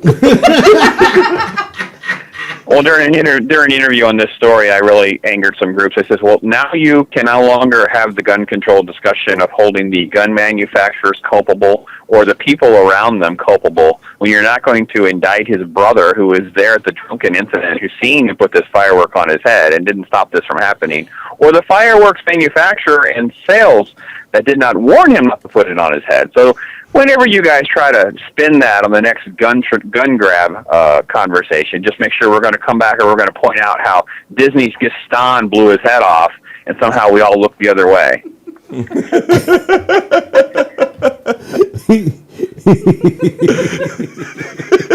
At least you guys laughed. They didn't find that funny. Maybe they didn't get the reference. I don't know, but that was funny. That was great, Brandon. I don't care who you are. That's a good time. And I can guarantee you, his brother's like, yeah, man, do it. Yeah. You know, there's a video somewhere on somebody's phone where everybody's chanting and like all excited about all this, and then it happens, and they're wearing his brains, and they're like, oh my God, what just happened? I don't know how this happened. I wonder if that'll eventually leak on, like, one of the European sites, like The Sun or Live Leak or Leak, one of those. It'll eventually surface. Someone else, because they'll write the check. American usually don't do that, but one of those sites, they'll write the check, give that brother like $10,000 for that cell phone video. Yeah, probably. What a moron. I mean, there's never been an amount of liquor that I've had that required me to put explosives on your head. On my head. Like, I've never even thought that was a good idea, like, ever. Yeah. I mean, call me crazy, but... And I'm sure when you were younger, you drank a lot and did some stupid things. Oh, I've done some dumb shit. I mean, I'm not going to lie to you. I've done some really dumb things. But never explosives to the head. No. Matter of fact, one time I actually thought I was Batman and tried to jump off of a pier when I was in the Army, or when I was in the Marine Corps. And luckily, a Navy guy who was really, really big grabbed me by the belt before I actually got off the pier. So, thanks for that guy. He was better than this guy's brother, apparently. Yeah. Dude caught me as I was jumping off, man. See, that's if you thought you were Superman, though, he probably would have let you go. Maybe. Well, see, that's the difference between then and now. Then, people didn't have a phone with a camera in their hand, so they actually got involved and tried to prevent something bad from happening. Now, people don't try and prevent bad things from happening. They want to get it on film. They want to get that video. They want the next YouTube sensation to be them. Look, I got to tell you, one of the things that I am very grateful for is that there were not cameras around in like cameras like we have them now in the 90s. Oh, That's yeah. all I'm saying. I'm so glad that, for my formative years of, 18 to 28, my 20s, that we really didn't have this kind of technology, because if we did, man, I'd have a catalog of just dumb shit. Oh, yeah. Sorry, I did it again. I'm sorry. We have a catalog of just bad moves, like real bad moves, man. Yeah, stay with me. I'm glad that any pictures of me taken during that time are either sitting on an undeveloped roll of film in a box somewhere, or like just they were developed and they're buried in a box in somebody's closet or something. Someone had a flood. They're all messed up now. They stick together. Yeah. And they're not on the internet because they're like, I got to get a scanner now and turn them into a digital format. So it's never going to happen. So we have an advantage. We're all safe. Yeah, thank God for that, by the way. Cereal. Brandon, what else is going on out there that you really want to make sure that we that is discussed today on the Global Dispatch portion of the Liberty Underground show? Well, there's a lot to drive through. I mean, I tell you that, as far as overseas goes, we have ISIS stories. We have a lot of what's going on with some of the Islamic stuff. Even the FBI admitted that they did thwart some different activities through ISIS supporters here in America over the 4th of July weekend, arresting 10 people. So we're going to keep an eye out if they'll actually identify any of those individuals for more details on what the targets were and what plots were actually foiled. So that's from the serious side. And then, of course, there's a lot of other great commentary, insight, movie reviews, that kind of thing out there, too. One question I did want to ask you, by the way. On there, I know you have a story about the criminal investigation going on against Bill Cosby. Did you think that it would actually get to this point with Bill Cosby, where they're literally I know they're pulling Confederate statues from around the country, but they're also pulling Bill Cosby statues from Disney? Did you really think that he was this, for lack of a better term, devious when it came to his actions? We're seeing it with the Confederate flag, right? I mean, I think this is the one that we kind of predicted here on the show, that if it goes this direction, it won't be about taking the flag down. It'll be eradicated from our history. There'll be people that'll object to having their taxpayer dollars having that flag in the museum aspect of a Capitol building. There will be, eradication of the Dukes of Hazzard toys, that kind of thing. So we're going to see the same thing with Bill Cosby. If Bill Cosby can just survive the storm, he'll be all right. This initial wave, though, you've got people that are calling for them to rip out his star on Hollywood Boulevard and things like that. That's just nonsense. But Disney's going to play the political correct game. They need to renovate some of those parks anyway, so it'll speed that process along. But all in all, I think Cosby will survive some of this. He's too old, I think, to make a major change. But reality is, a lot of folks will look the other way. I don't think there's going to really. I don't think there's going to actually be criminal charges. He never actually admitted doing anything to anyone. He just said he had some of this stuff. This is what he kind of alluded to. But no one's mentioned by name or anything like that. It's just a shocking story. It just kind of shocks that, who you prop up. You don't really know personally, and you got to be real careful what skeletons might be in their closet. And the political correct army will definitely come out and try to, take that person down. They kind of can pat themselves on the back with this some sort of heroic move, and I don't think we've seen the end of that. I think when it comes to criminal charges, even any of the ones that haven't had the statute of limitations run out, which most of them have, I think the crux of the whole thing is going to be that every story is the same, that he handed them a pill and they voluntarily took it. And I think that that's where he felt okay admitting it, because he said, yeah, I had them. I offered them and they took them. And it was the voluntary action of taking it, which is keeping him out of criminal charges, but it's not keeping him out of public, outcry and hatred. Yeah. No. And you're right about that. I just... Here's the part that I find funny about this. This guy made his bank on clean comedy. Whether it was the TV show, whether it was his comedy routines. Look, he was one of the only guys, not one of the only guys, but one of the biggest comedians that was able to be completely hilarious and never use dirty words. Like, he was a clean comic. I mean, in a big way. The Cosby Show in and of itself was a very clean, wholesome show. That was, and again, everybody loved the Cosby Show. Greg. Well, there are a lot, yeah, absolutely. And there are a lot of comedians who have done shows where the show was family friendly, but their stand-up was not. Bob Saget's a great example of that. Absolutely, his stand-up, he is very blue. Very vulgar. and so you can watch, what was it, Full House? Was that the name of it? Okay, so you could watch Full House with the family, but you can't take the family to go see his stand-up. That wasn't the case with Bill Cosby. You could watch the Cosby Show with the kids. You can take the kids to see him live doing his stand-up. And then after his kind of entertainment career hit its peak and he wasn't really doing the show anymore, then he kind of became this kind of moral warrior. He's coming out doing a lot of public speaking and a lot of radio and TV interviews, talking about things that, especially towards the black community, about what the black community needs to do to get its act together and get more take respect. Responsibility. So he kind of became this moral warrior at that point, and that is where the problem really lies, I think. It's not so much that you were a celebrity and that you're this big figure, but that you were kind of taking these positions, these moral positions, and kind of telling people how to live their life and how to do it right when you're drugging women and having sex with them in their sleep. That I think is where the major disconnect with him is, and why there's this public outcry. I think it would have been different. You get a guy like Andrew Dice Clay, who, I don't think you're going to have this same level of outcry from the public, because they're probably going to be like, well, you didn't see that one coming. Yeah, I expected that. What did you think Ford Fairlane was going to do? I think that Bill Cosby also never really got called out for, the trips to the Playboy Mansion and some of the other stuff like he would if they were happening in, the modern age. So he did have sort of this, fake fatherly Tony Dungy innocence that surrounded him because of the content being clean. But in fact, he did do a lot of things that were more unscrupulous that never really kind of stuck with him.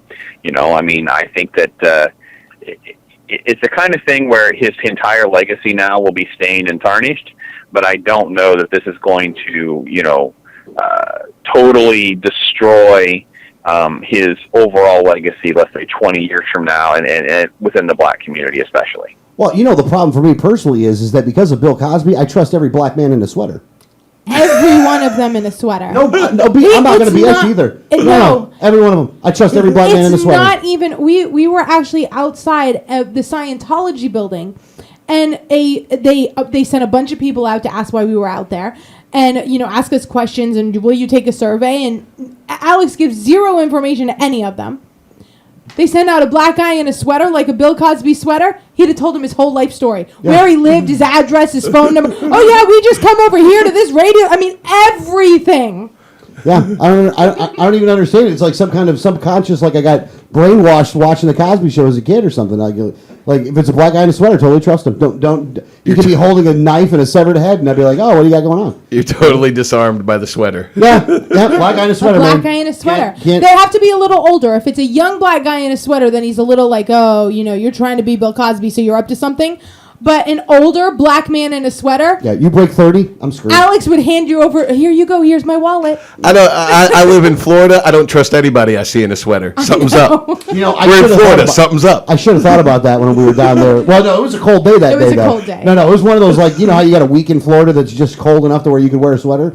That was one of those days. So, again, look, I got to tell you, though, when it comes to the ability of doing stand-up comedy, though, Bill Cosby is one of those guys that, even with all this other stuff taken into consideration, is somebody that I have much more respect for than anybody else, because it is damn hard to be that funny and not curse. Like, to even tell the stories that he told, to be able to do all that without saying a curse word ever, and it's not like he would mute himself. He would tell the story full, and it would be funny as all get out. And it was the cleanest humor that you ever could have. Like, nobody does that anymore, hardly. I mean, I don't know. I can't even tell you a comic that I've seen that does that kind of humor that way. The only ones that are close are still, even when it comes to the racial things, are, like, Jeff Dunham is one of those guys because he does all the puppets and stuff. And most of the time he doesn't curse, but he's always, pushing the ethnic and racial boundaries on a lot of the stuff that he does. You know what I mean? Where Cosby just didn't do any of that stuff. Where it was just purely clean comedy. But all right, well, we got to take a break anyway. So his name is Brandon, by the way, and the website is theglobaldispatch.com. Brandon, once again, brother, thank you so much for calling in, man. We really do appreciate every week you upping the level of the quality of the Liberty Underground show, sir. You guys take care. Talk hard. Talk hard. All right, let's take a break here, man. Let's take a break. We got to get a little bit of a break here. It breaks my heart with Bill Cosby and everything. So, You got to get your composure together. Between him falling and Michael Jackson falling, man, I don't know what to do with myself anymore. I gotta go find my Quaaludes. I gotta go find some dudes. I need the dudes, man. All right, listen to Liberty Underground. We'll be back.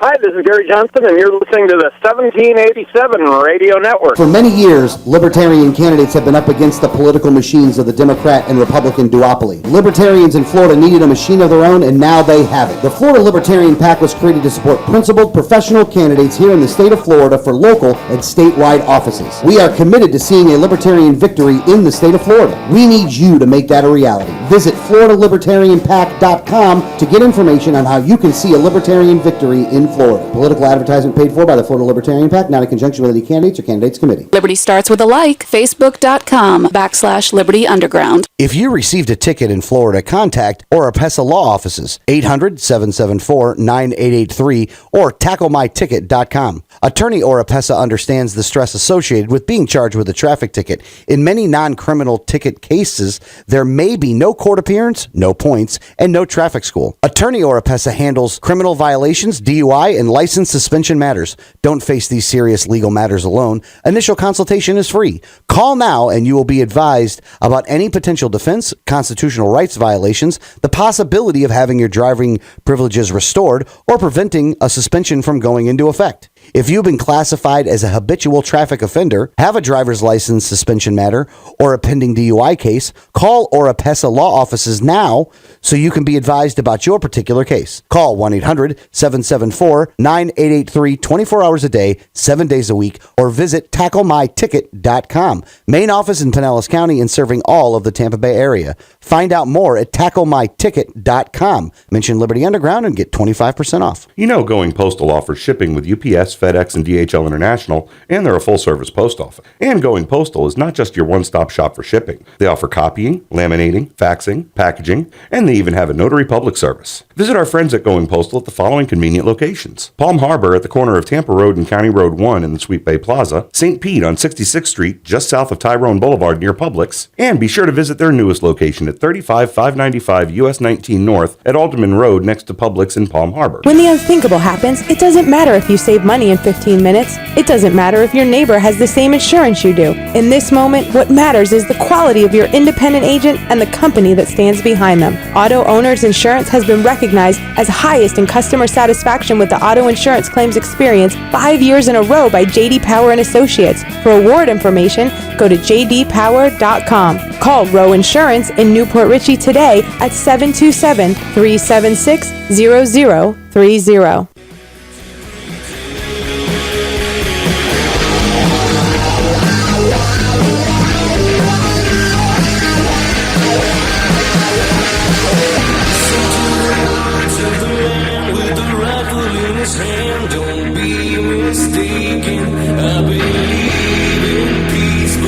Welcome back, Liberty Underground Show, 1787 Radio Network. If you'd like to call the program in the last half hour, the number 1-800-525-4032. Refresh Telecom, 1-800-525-4032. Or last 15 minutes or whatever.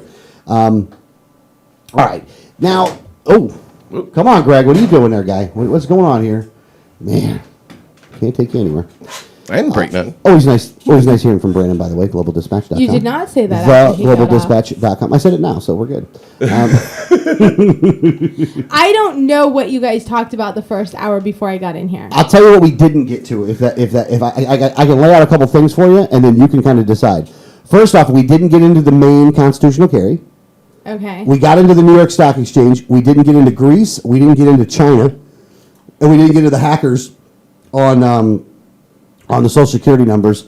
And the story that I do want to get to right now, which I did find to be completely amazing, is that there was a study now of 80s metalheads, and they found out that they turned to be better adjusted than those that listen to other music. That's right. I can't believe this one, by the way. That's because you listened to Elton John. You do listen to Elton John? I do listen to Elton John. But that's not really my point, though. I knew That's my point. Well, but I knew a lot of guys that were the metal guys. Maybe it is right. Maybe it is right. Maybe, I guess, the metalheads turned out to be better equipped in life than anything. I don't know. I didn't say it, though. You did! I didn't really say it, though. I'm sorry. My bad. Greg, go ahead and take your victory lap, sir. Yeah! Metalheads for the win! Rock and roll! Metalheads for the win. I like it. So the study looked at 377 adults, 154 were metal fans, musicians or groupies in the 80s. Those people are still left after all the drugs they took. That's another part. How many of them were left? I couldn't believe it. Single moms taking care of rock star babies. Oh, there's so many fun ways to go about this. I know there's just too many jokes in this. Danielle, do you have a? I am so far removed from all 80s music that and this is but you knew metalheads though. Not really. I mean, She didn't hang out with us. No, you know what? She knew them though. I did. No, I hung out with pretty much every group. I had friends from every kind of social group in school. But you have to remember, I was a singer. When you sing professionally, you are told not to listen or sing to anything else. So it's literally just the music that you're singing and nothing else. So any type of the music scene, if anyone was very, very big into a certain kind of music, we tended to not really hang out a lot because your training tells you not to listen to that stuff because it ruins your singing voice for what you are singing.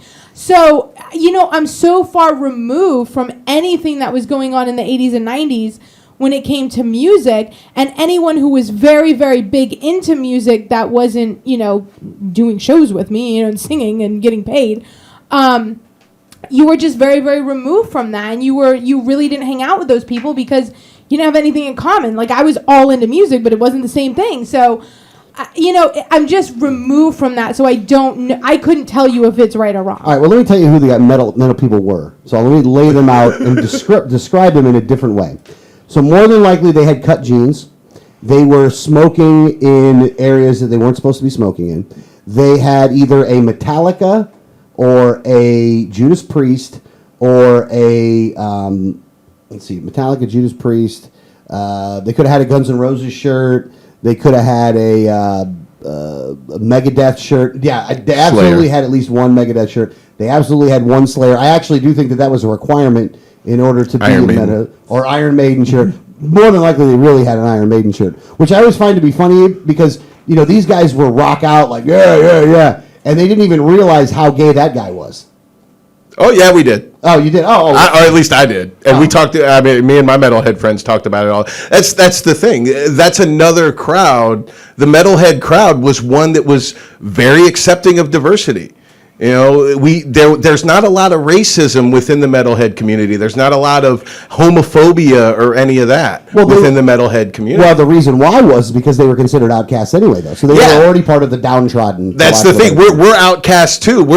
I used to get pulled over all the time because I have long hair and Metallica stickers and Slayer stickers on my car, and I knew that's why it was. I knew I was being profiled, and the cops are coming up to my window, and the first thing they say is, "Do you have any drugs or guns in the car? You mind if I search?" It wasn't until after the search and after I've been harassed for an hour and a half that I actually get the speeding ticket or whatever it was that they actually pulled me over for. Yeah. Yeah, I mean, you talk about, who they were smoking here, and that was everyone in my school. I grew up in Pasco, You could find us on the grassy knoll that was secluded. When you talking about the cheerleaders, I don't know. Smoking pot somewhere, everyone, so I just, if you were that into music that your life kind of revolved around music and you weren't a professional singer like I was, we may have spoken and I'm sure we hung out at school, but we didn't do a lot outside because I was working. That's the thing is, I started professionally singing when I was 3 years old. I was always working. So after school, it was like, well, I have to go do this, and I have to go do this show, and I have to go to this lesson because, this one's making me do it, and I have to go to a fitting for this. And so, I didn't really get a lot of outside, even hanging out with friends, hardly ever, because I was working. Funny thing is, I was kind of doing the same thing. I was 15 years old in a metal band, and we were playing paid gigs on the weekends. We would get out of school and rehearse at the drummer's house pretty much every night of the week. Yeah. And then Friday and Saturday, we're doing paid gigs at the clubs in downtown or whatever. And it's so funny though, because like this whole study, it's like none of this comes as a surprise to the metalheads. When we were being told back in those days that we're a bunch of devil worshippers and this music is evil and it's going to make us evil people and all this, no, it doesn't. It's a release for us. And quite frankly, the fact that we do this, we listen to this music and we play this music is probably why we're not killing people. Because we are able to get this out. Yeah, we have an outlet. We can express our anger and disgust at the world through our music, and then through our everyday lives, we're able to deal with it better because we know the people we encounter on a daily basis that disgust us and make us angry, I'm going to go home and write a song about it. I'm going to go get that out on my guitar, and tomorrow I'm going to be able to deal with you people again, and I'm not going to shoot one of you in the face.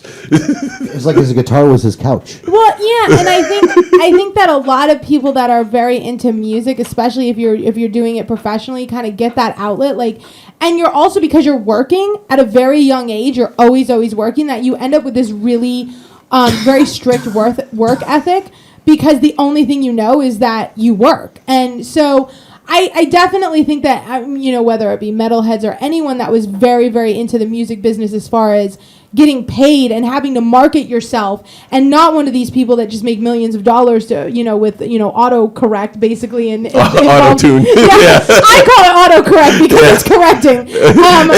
Unfortunately, it's not correct. It sounds worse. So, but when you had to market yourself, you had to learn you were a one-person business. You were marketing yourself. What do I have to do to break into the marketplace? Who's my target market?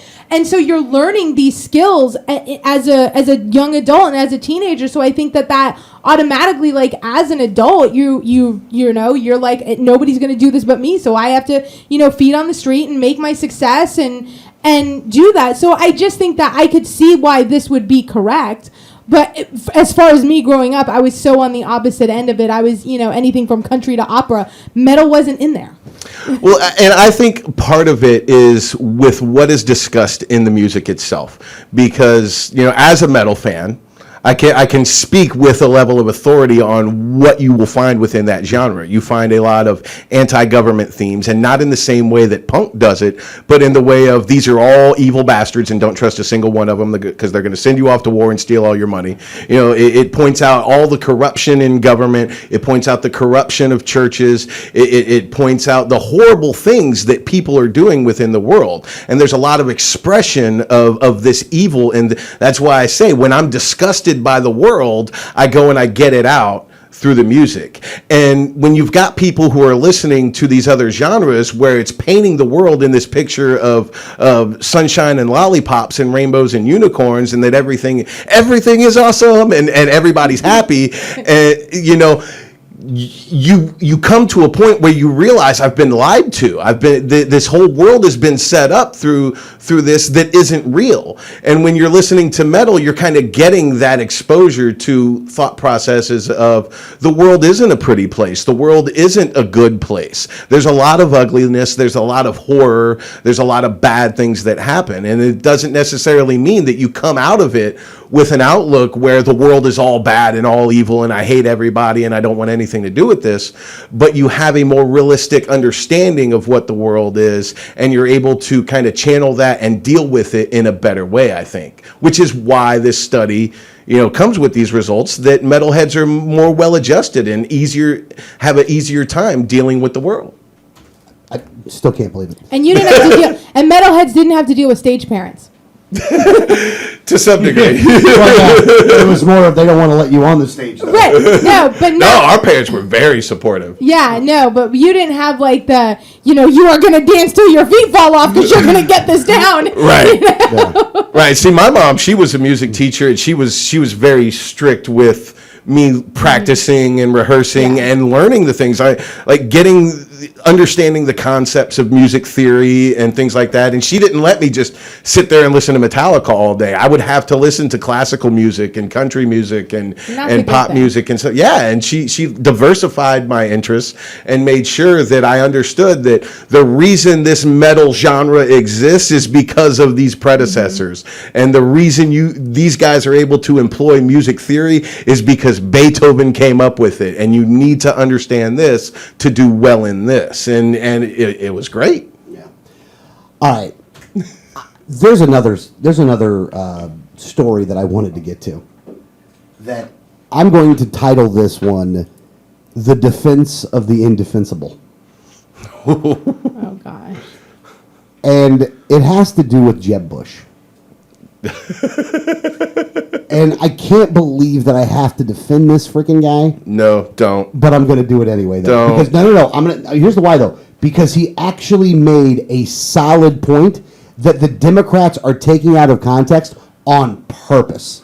It's because he worded it very poorly, and you have to understand that as a candidate, that you have to be careful with your words. No, that's true. That's true. But the point that he was making, though, was a solid point. And that's why I almost want to bring it up. But it doesn't matter how solid your point is if you articulate it so poorly that it comes out a completely different way. Yeah. But if you can take anything anybody says, though, and mince up like you could take the first paragraph or whatever, or the first sentence, and not take the rest of it into context, and you can screw almost anybody up on something like that.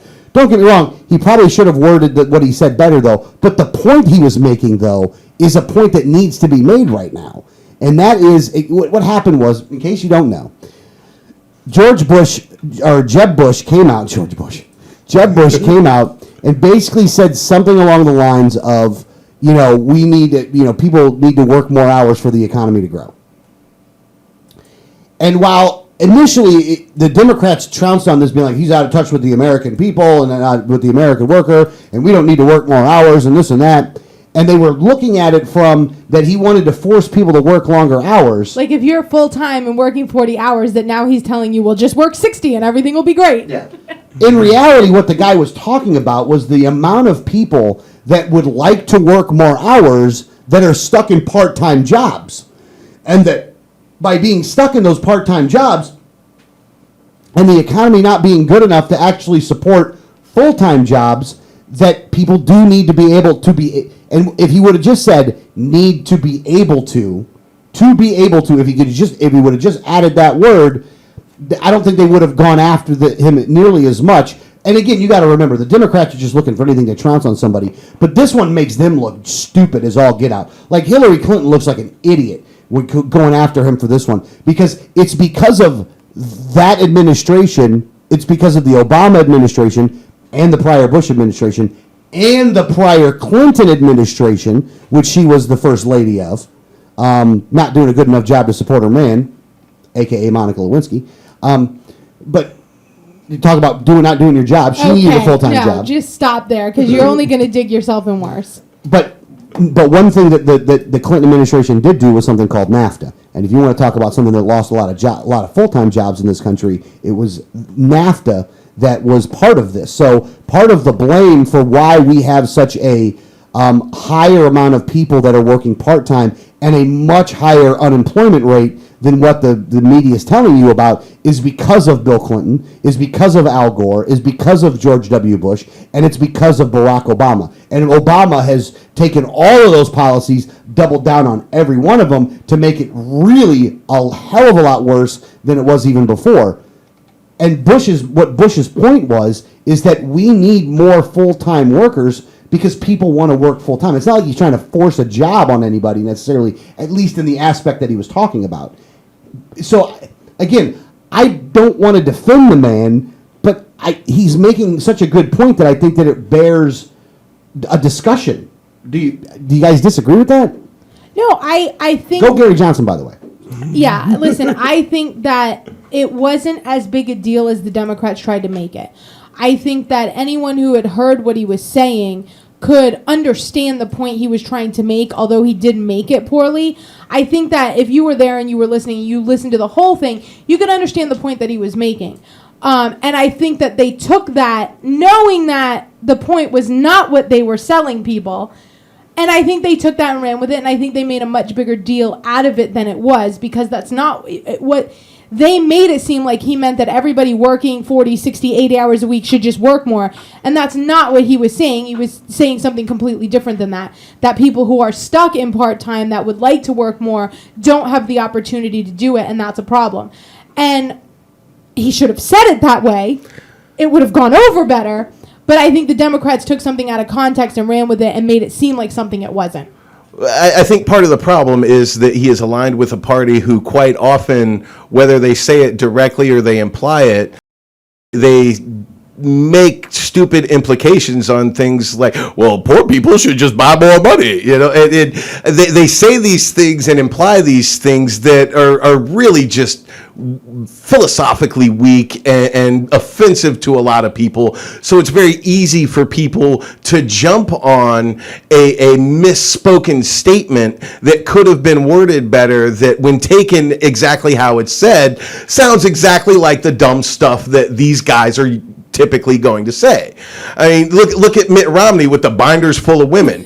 Yeah, when you look at the entire conversation, maybe it's not as bad as what it was portrayed as, but that little part still sounded incredibly stupid. I listened to the whole thing, and the whole thing was incredibly stupid. The whole thing was incredibly stupid, but this is another situation where when you listen to the whole thing, it makes a little bit more sense when you have the entire context than when you just take out the one soundbite. And that's why I don't want to defend him on this. Look, you know what game you're playing. You've been a governor before. You've run for office. You know how this plays out. You say one stupid thing, they're going to latch onto it and crucify you over it. So you need to have it together. And you're absolutely right. He should have said people need to be able to work more hours. He could have phrased it in a way of we need to get rid of this part-time economy and get a full-time employment economy. There are a lot of different ways he could have said it that portrayed exactly the idea he was trying to get out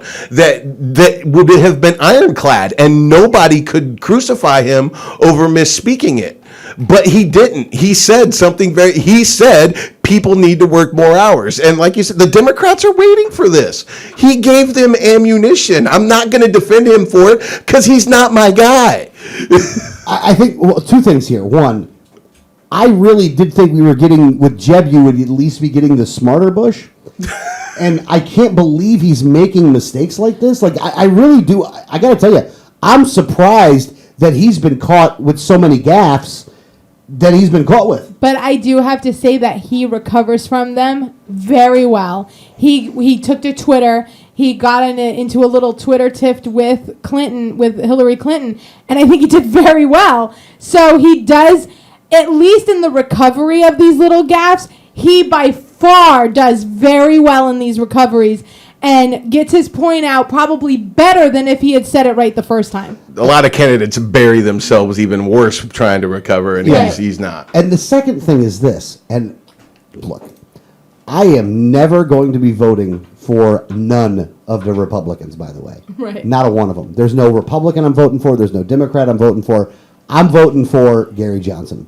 Or if as long as it's not Bob Barr running in the LP, I'm gonna vote for the Libertarian. Well, someone like Bob Barr. Somebody like Bob Barr. To be specifically the Bob Barr. Bob. So I'm not voting for the Bob Barr. At that point, I'm just not going to vote, or I'll vote for Vermin Supreme. Like my no to vote will be Vermin Supreme if it's going to be anybody.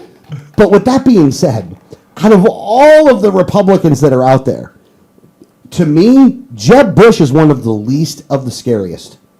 Like in reality, I got to tell you, almost most of them are scarier to me than Jeb Bush, with the exception, there's only one exception, Rand Paul. That's it. There's one exception of somebody that's less scary than Jeb Bush. We have to go, but hey, can we keep it going though? I mean, I don't mind keeping it going. I'm saying, but it doesn't stop us automatically. No, right? it doesn't. Then No. let's flush this whole thing out. And there's one more subject to get into too. I actually disagree with you, and the reason why is because I don't honestly know where Rand Paul stands on any issue, and that to me, I would much rather know where someone stands and disagree with them than not know where they stand. So I don't find Rand Paul to be in that position where I'm like, oh, I don't find him to be scary, because the problem with Rand is I don't know where he's going to go on any given issue, because even though he says one thing, sometimes he says another thing, sometimes he votes good, sometimes he doesn't. So I'm not going to vote for any of them. There's not a Republican that has even come close to earning my vote. I would do the same thing. It's going to be Gary or Vermin Supreme, because I have seen the other Libertarians, and none of them have earned my vote either. Well, but not all of them are in the race yet either. No. And if a Libertarian comes in that's not Gary, that is on a good level, then they'll probably earn my vote. The way it's looking right now, and some people haven't gotten in yet, but with the candidates that we have right now, if Gary doesn't get into the race, none of them have earned my vote either, and I'll go Vermin Supreme because that's my nota. And then none of the Republicans would earn my vote. But the one thing I do have to say is I disagree with Jeb on some issues. Mm-hmm. But I know where he stands on all of them. And that, to me, is important. And that's why I would say I find him the least scary, and not because I agree with him, because I don't agree with him on many issues, but I do know where he stands on them all. And And with Rand, because he's had some very conflicting statements, I don't. And so that to me is more concerning than disagreeing with Jeb. Look, and I know this is going to sound like a weird statement too.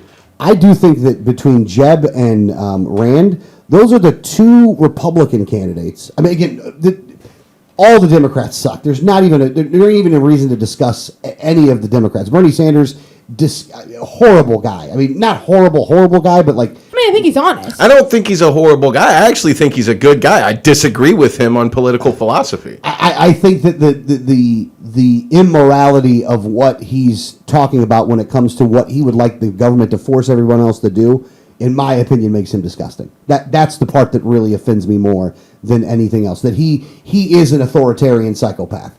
But he's an honest authoritarian psychopath. I mean, I'll give you that one all day long. He totally will tell you what he's willing to have the government to force you to do, and how much he's willing to force you to pay for basically everybody, and how much he doesn't care about the economy in reality because he doesn't even understand basic math, and he doesn't choose to. With that being said, I think that and Bernie Sanders I have to put in this category too. There's three people that I think are not going to be taking us full on into World War III, and it's Jeb, and it's Rand Paul, and it's Jeb Bush. It's Jeb, Rand Paul, and Bernie Sanders. I wouldn't put Jeb in there. I would not put Jeb in there. I would. No. I don't think he's actually like I don't think he's a con as the rest of them. W didn't appear to be either. Yeah, no. Oh, that's a good point. I completely disagree. I think the one area which is where I would disagree with Jeb, which is why I wouldn't vote for him, is on foreign policy. I think that on social issues, he's actually much more liberal than most Republicans. Some, not all. Not all, but you know what I'm saying? I mean, he's very much a, kind of hands-off kind of person. I actually like his stance on immigration, which is something I normally don't like Republicans for. There's a lot of things that I actually like Jeb Bush over some of his things, but the one place is where he'll never get my vote, and where I will always would suggest to anyone not to vote for him is there's education and foreign policy. I think he's horrible on those two things. I like that I know where he stands, so I know not to vote for him, but I think that those are the two that are deal killers for me. I think some of the things, and this happens with some of the candidates over on the Republican side.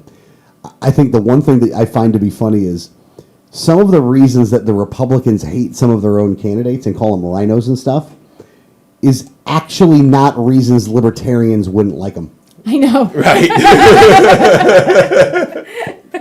Like when they go after Jeb Bush and they mention a couple of the issues about Jeb Bush. Because most of their things is immigration. Yeah. Same with look, I hate Marco Rubio. Like I detest Marco Rubio, but not for the same reasons that your up and down the street Republican detests Marco Rubio. I have a whole different set of reasons to hate the guy, but it's just funny that they call him a rhino for things that I'm like, well, that's the one place I agree with him on. He actually ain't horribly bad on that issue. I mean, like the immigration thing is always one of those big things where you have all these people that are just so xenophobic that they are totally going after anybody that talks about a pathway to citizenship or anything like that.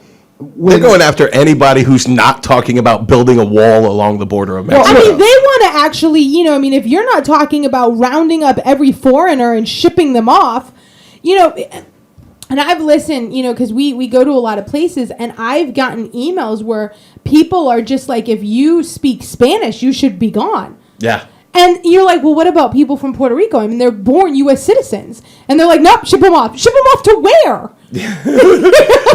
and a lot of these, I mean, one of the things that bothers me about that, I have a lot of friends who are Republicans that, like, just hanging out with them. You drive by and there's a group of Latino people hanging out on the street and they're like, want to watch them scatter? Just ask them where their green card is. And I'm like, dude, they could have lived here for 10 generations. You have no idea.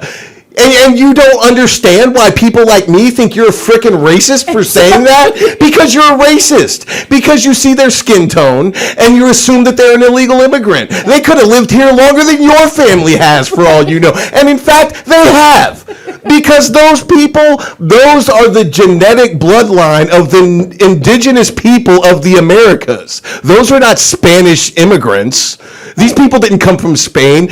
Newsflash for you, Spain is filled with white Europeans just like France, Germany, Great Britain, all of them. Those dark-skinned people are the native population that were conquered by the Spanish. They have more right to be here than you do. Well, and this is where the problem lies with the left, because they try to counter this one so much that they will do things like what happened in San Francisco, which is a legitimate person that was legitimately a bad guy that they let out of jail that shouldn't have been let out of jail. That dude should have been sitting in jail not because he was an illegal, because he was a criminal. Yeah, because he was a criminal. And that's where we run into the problem, because when we start having this conversation about illegals, that's the thing that pops up. And this is where we are ideologically consistent, because we can know that person should have been in jail.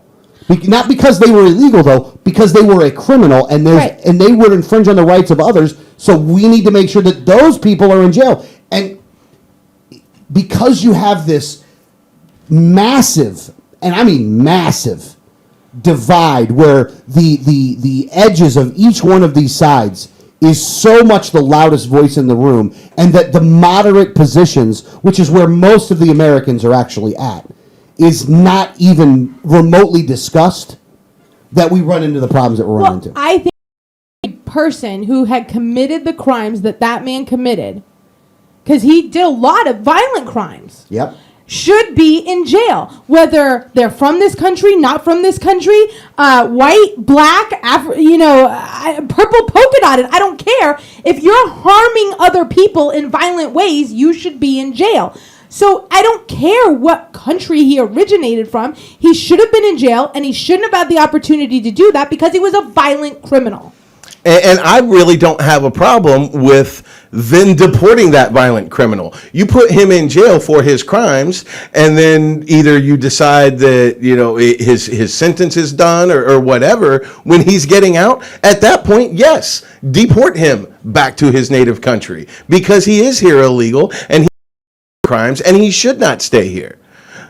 Now, in addition to that, this is where I actually will have an agreement with some of the other people on the right.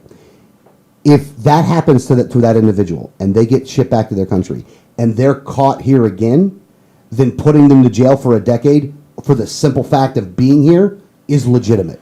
No, I don't agree with that, because I think that if they came back here and committed a violent crime, then they should be in jail, but they shouldn't get any leniency. Because there's a spectrum of, you can do 2 years to 10 years.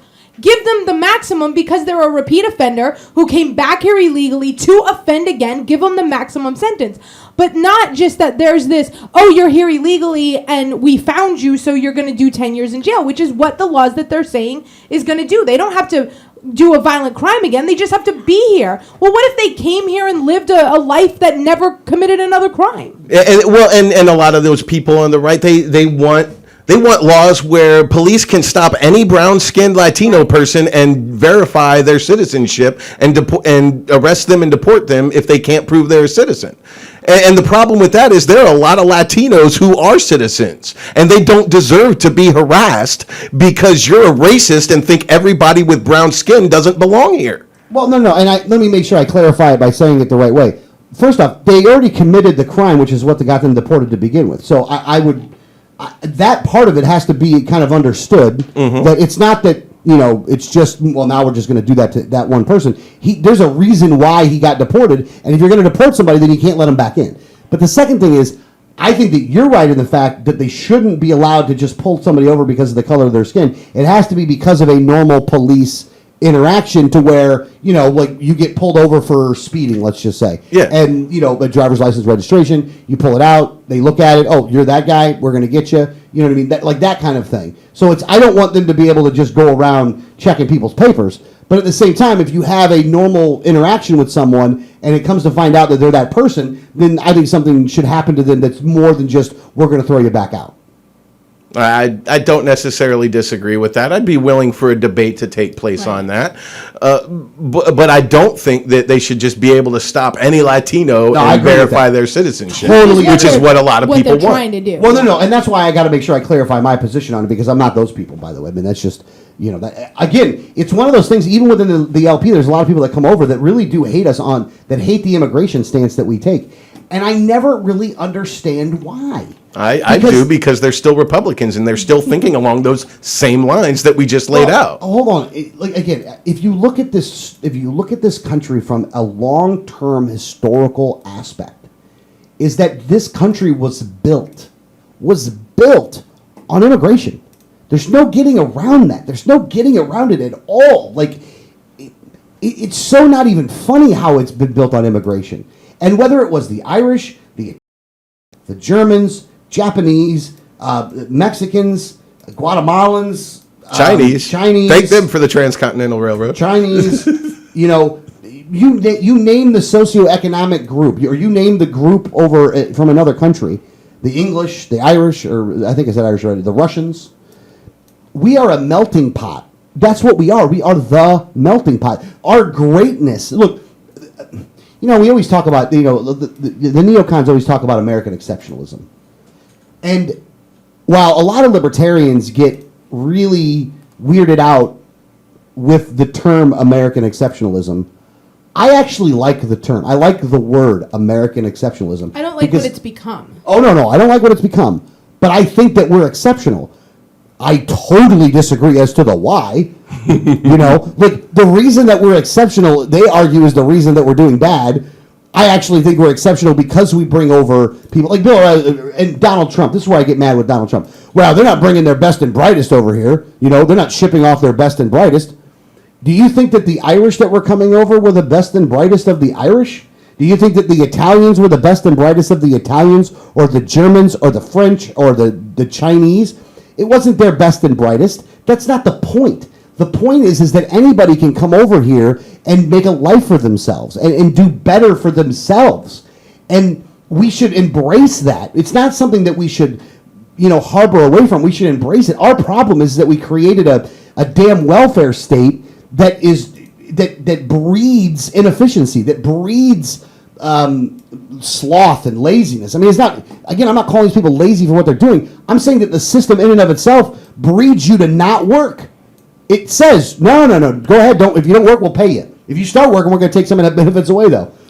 It's making it so people are like, well, why would I work then? If they're not going to, if they're going to cut my benefits. Because I haven't been able to actually make it on my own yet, because the system's so bad. And then the schooling's horrible. So, these people don't get good schooling. And I love Milton Friedman for this. The way he explains it is phenomenally well. People don't get good schooling, then they can't go out and get a job, and then we bust minorities more than anybody else for marijuana and for all these other crimes, so then they get caught in the legal system to where they learn how to make money through other people through criminal activities. Criminal activities. Yeah, the worst criminal activities. And then they go out there and do more criminal activities because they can't go out and get a regular job. They even try to go legit. A lot of people I tried to go legit, couldn't get a job, had to go back and do this. Can you blame them at that point? Again, there's so many faults in the system that need to be fixed. And while I understand that, look, the jobs and the economy are horrible right now, and there is labor that will come from overseas that will do a job for less money than the people that got there before them. But that's also something that has a historical precedent that's happened. It happened with the Irish. It happened with the Italians. It happened with all these other groups. When they first come over, they'll do jobs here for less money than what the people that are already here will do it for, and the people that are already here right now get mad about it. It happens. Oh, it's happened with every group that's ever come over. With the Chinese building the railroad, the claim was made. I mean, it's happened every single time. And this is not a problem that's going away, and we clearly haven't found the solution for it, because the entire history of this country, it's been going on. Every time we have an exodus from another country into this country, we deal with the same thing. And here's the problem. Here's my biggest problem with this immigration argument that these people on the right who are racist against Latinos refuse to acknowledge. The largest percentage of illegal immigrants in this country are Eastern Europeans, white people. They blend right in with all you other white people who hate Latinos. So you can't point them out, can you? You can't find them by the color of their skin and single them out on the street corner and ask them for their papers. That's not convenient. You can't build a border wall against Eastern Europe because they fly in here and they'll just fly over that wall, won't they? You guys are a bunch of idiots. You don't even know the issue you're talking about. Eastern Europeans are the largest illegal immigrant population we have in this country. They are also bringing most of the crime that illegal immigration brings, because most of them are affiliated with the organized crime in Russia and Poland and all these other countries, and they are bringing it here.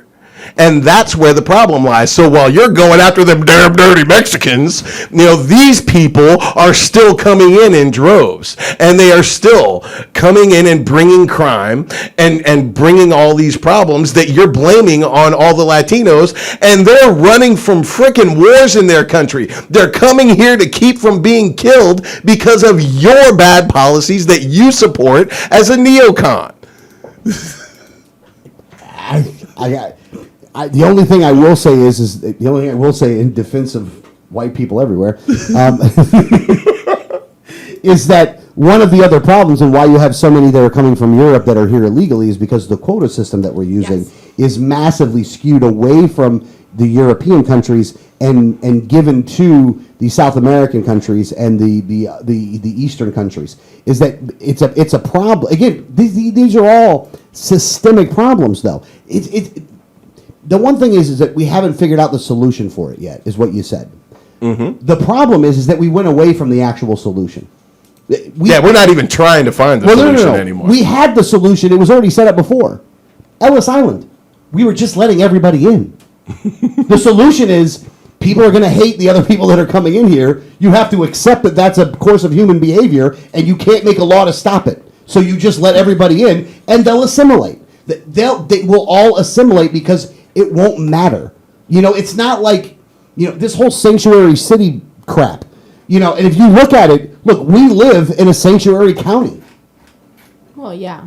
We do. We do. Pinellas, Hillsborough, Pasco, and Hernando are sanctuary counties here in Florida. Matter of fact, there's only so many of them, and the majority of them are here in this area. Right. Which is kind of funny. And there's a lot of people that get very angry about the fact that these things are saying that we're sanctuary areas. And because the government has screwed up the jobs so badly, because they've realized that because they haven't realized that they don't create jobs, that their policies do far more to actually jobs than they ever have done to help jobs. Because they don't even understand that basic concept, they've made it so there's a lot less jobs here, which means it's harder for people to find work, which means that those people that were doing it for cheaper amounts represent enough of the job pool that means that people that were here don't necessarily have the ability to get as many jobs. There's a big problem right now, because if they were to solve the job problem, then the immigration problem literally solves itself.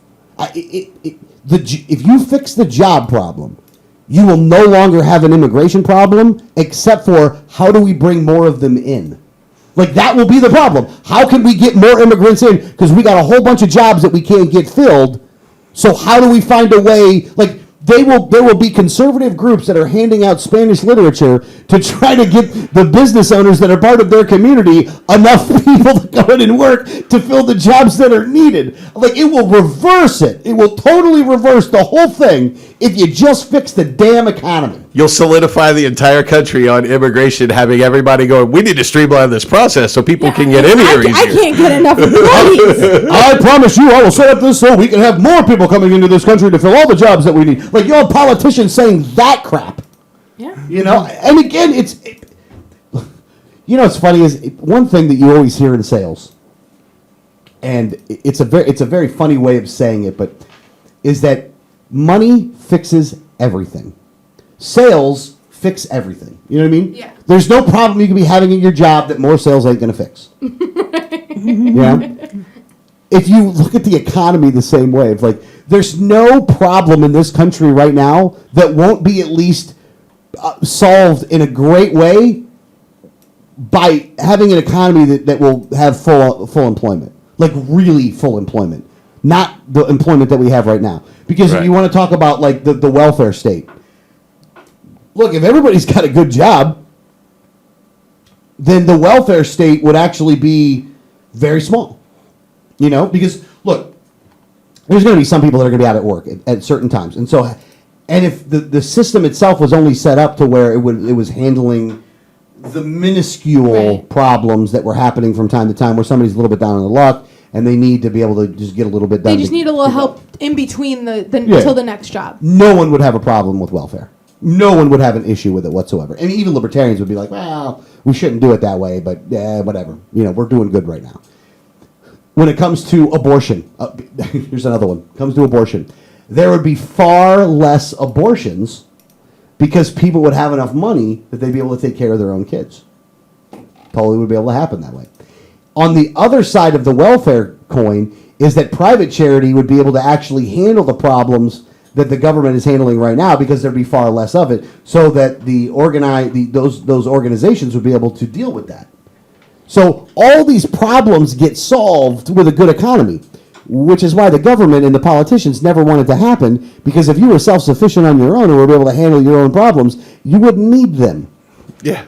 So they wouldn't be able to get all this money that they're able to get because you wouldn't need them at all. How are they going to get votes out of social workers by saying they're going to fix the economy and make your job obsolete? Seriously, you're talking about like 30% of the U.S. population works for the government. One way or another. 50%. Well, indirectly it's 50%, but directly you're talking 30%. I mean, these are people who are getting paid by local, city, county, state, or federal. Paychecks. Yeah. Right. And how are you going to get 30% of the population to vote for getting rid of their own job? Because you have to fix the economy to get those people out of those jobs and get them into the private sector.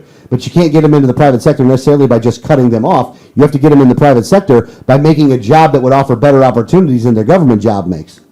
But I went to school for a government job. I went to school to get a degree to be a social worker for the government. Yeah, well, those people, you're screwed. I'm sorry. You're just screwed. Go ahead, Danielle. But no, and there's going to be other jobs where you're going to have outside private counseling services that are going to help families in need that are going to be private, that are going to pay for those people. There's going to be charities that are going to come in and need social workers that are equipped to handle family issues, because those are the people that are going to be helping these families when everybody's doing well. So, there's still even a need for those people in the private sector once we get to a point where there is a private sector market for people that just want help and help within their community. So I think that I don't see anything that you couldn't find a private sector job for once the economy is going to a point where you can have those things, where there is a market for those things. But right now, you can't afford to have a private counseling service because you can't even afford food for your table because half of the people are out of work or are underemployed. Hey, don't worry about it. Mr. Mackey will still have a job in a libertarian economy. Okay.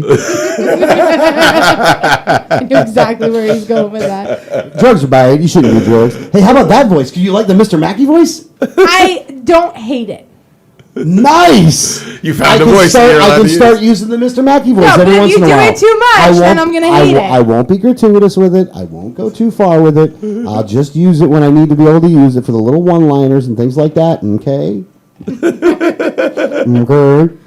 Oh God, that's funny. By the way, it's really funny. All right. That's it. You want to wrap it up, or you want to go for another half hour? You want to wrap? Yeah, we'll wrap it up. Yeah, it's hot. It's hot as Hades in here. Sweating like a. I can't say that because Danielle wants me to not curse as much. So sweating like Mike Tyson taking the SATs. I love that one. All right. The good show, 1787network.com, 1787network.com. Don't forget tomorrow, precinct training. Over in Rowan Shirt, over at the Florida Libertarian PAC office. If you want more information on that, FloridaLibertarianPAC.com is where you go for that. We'll see you next week.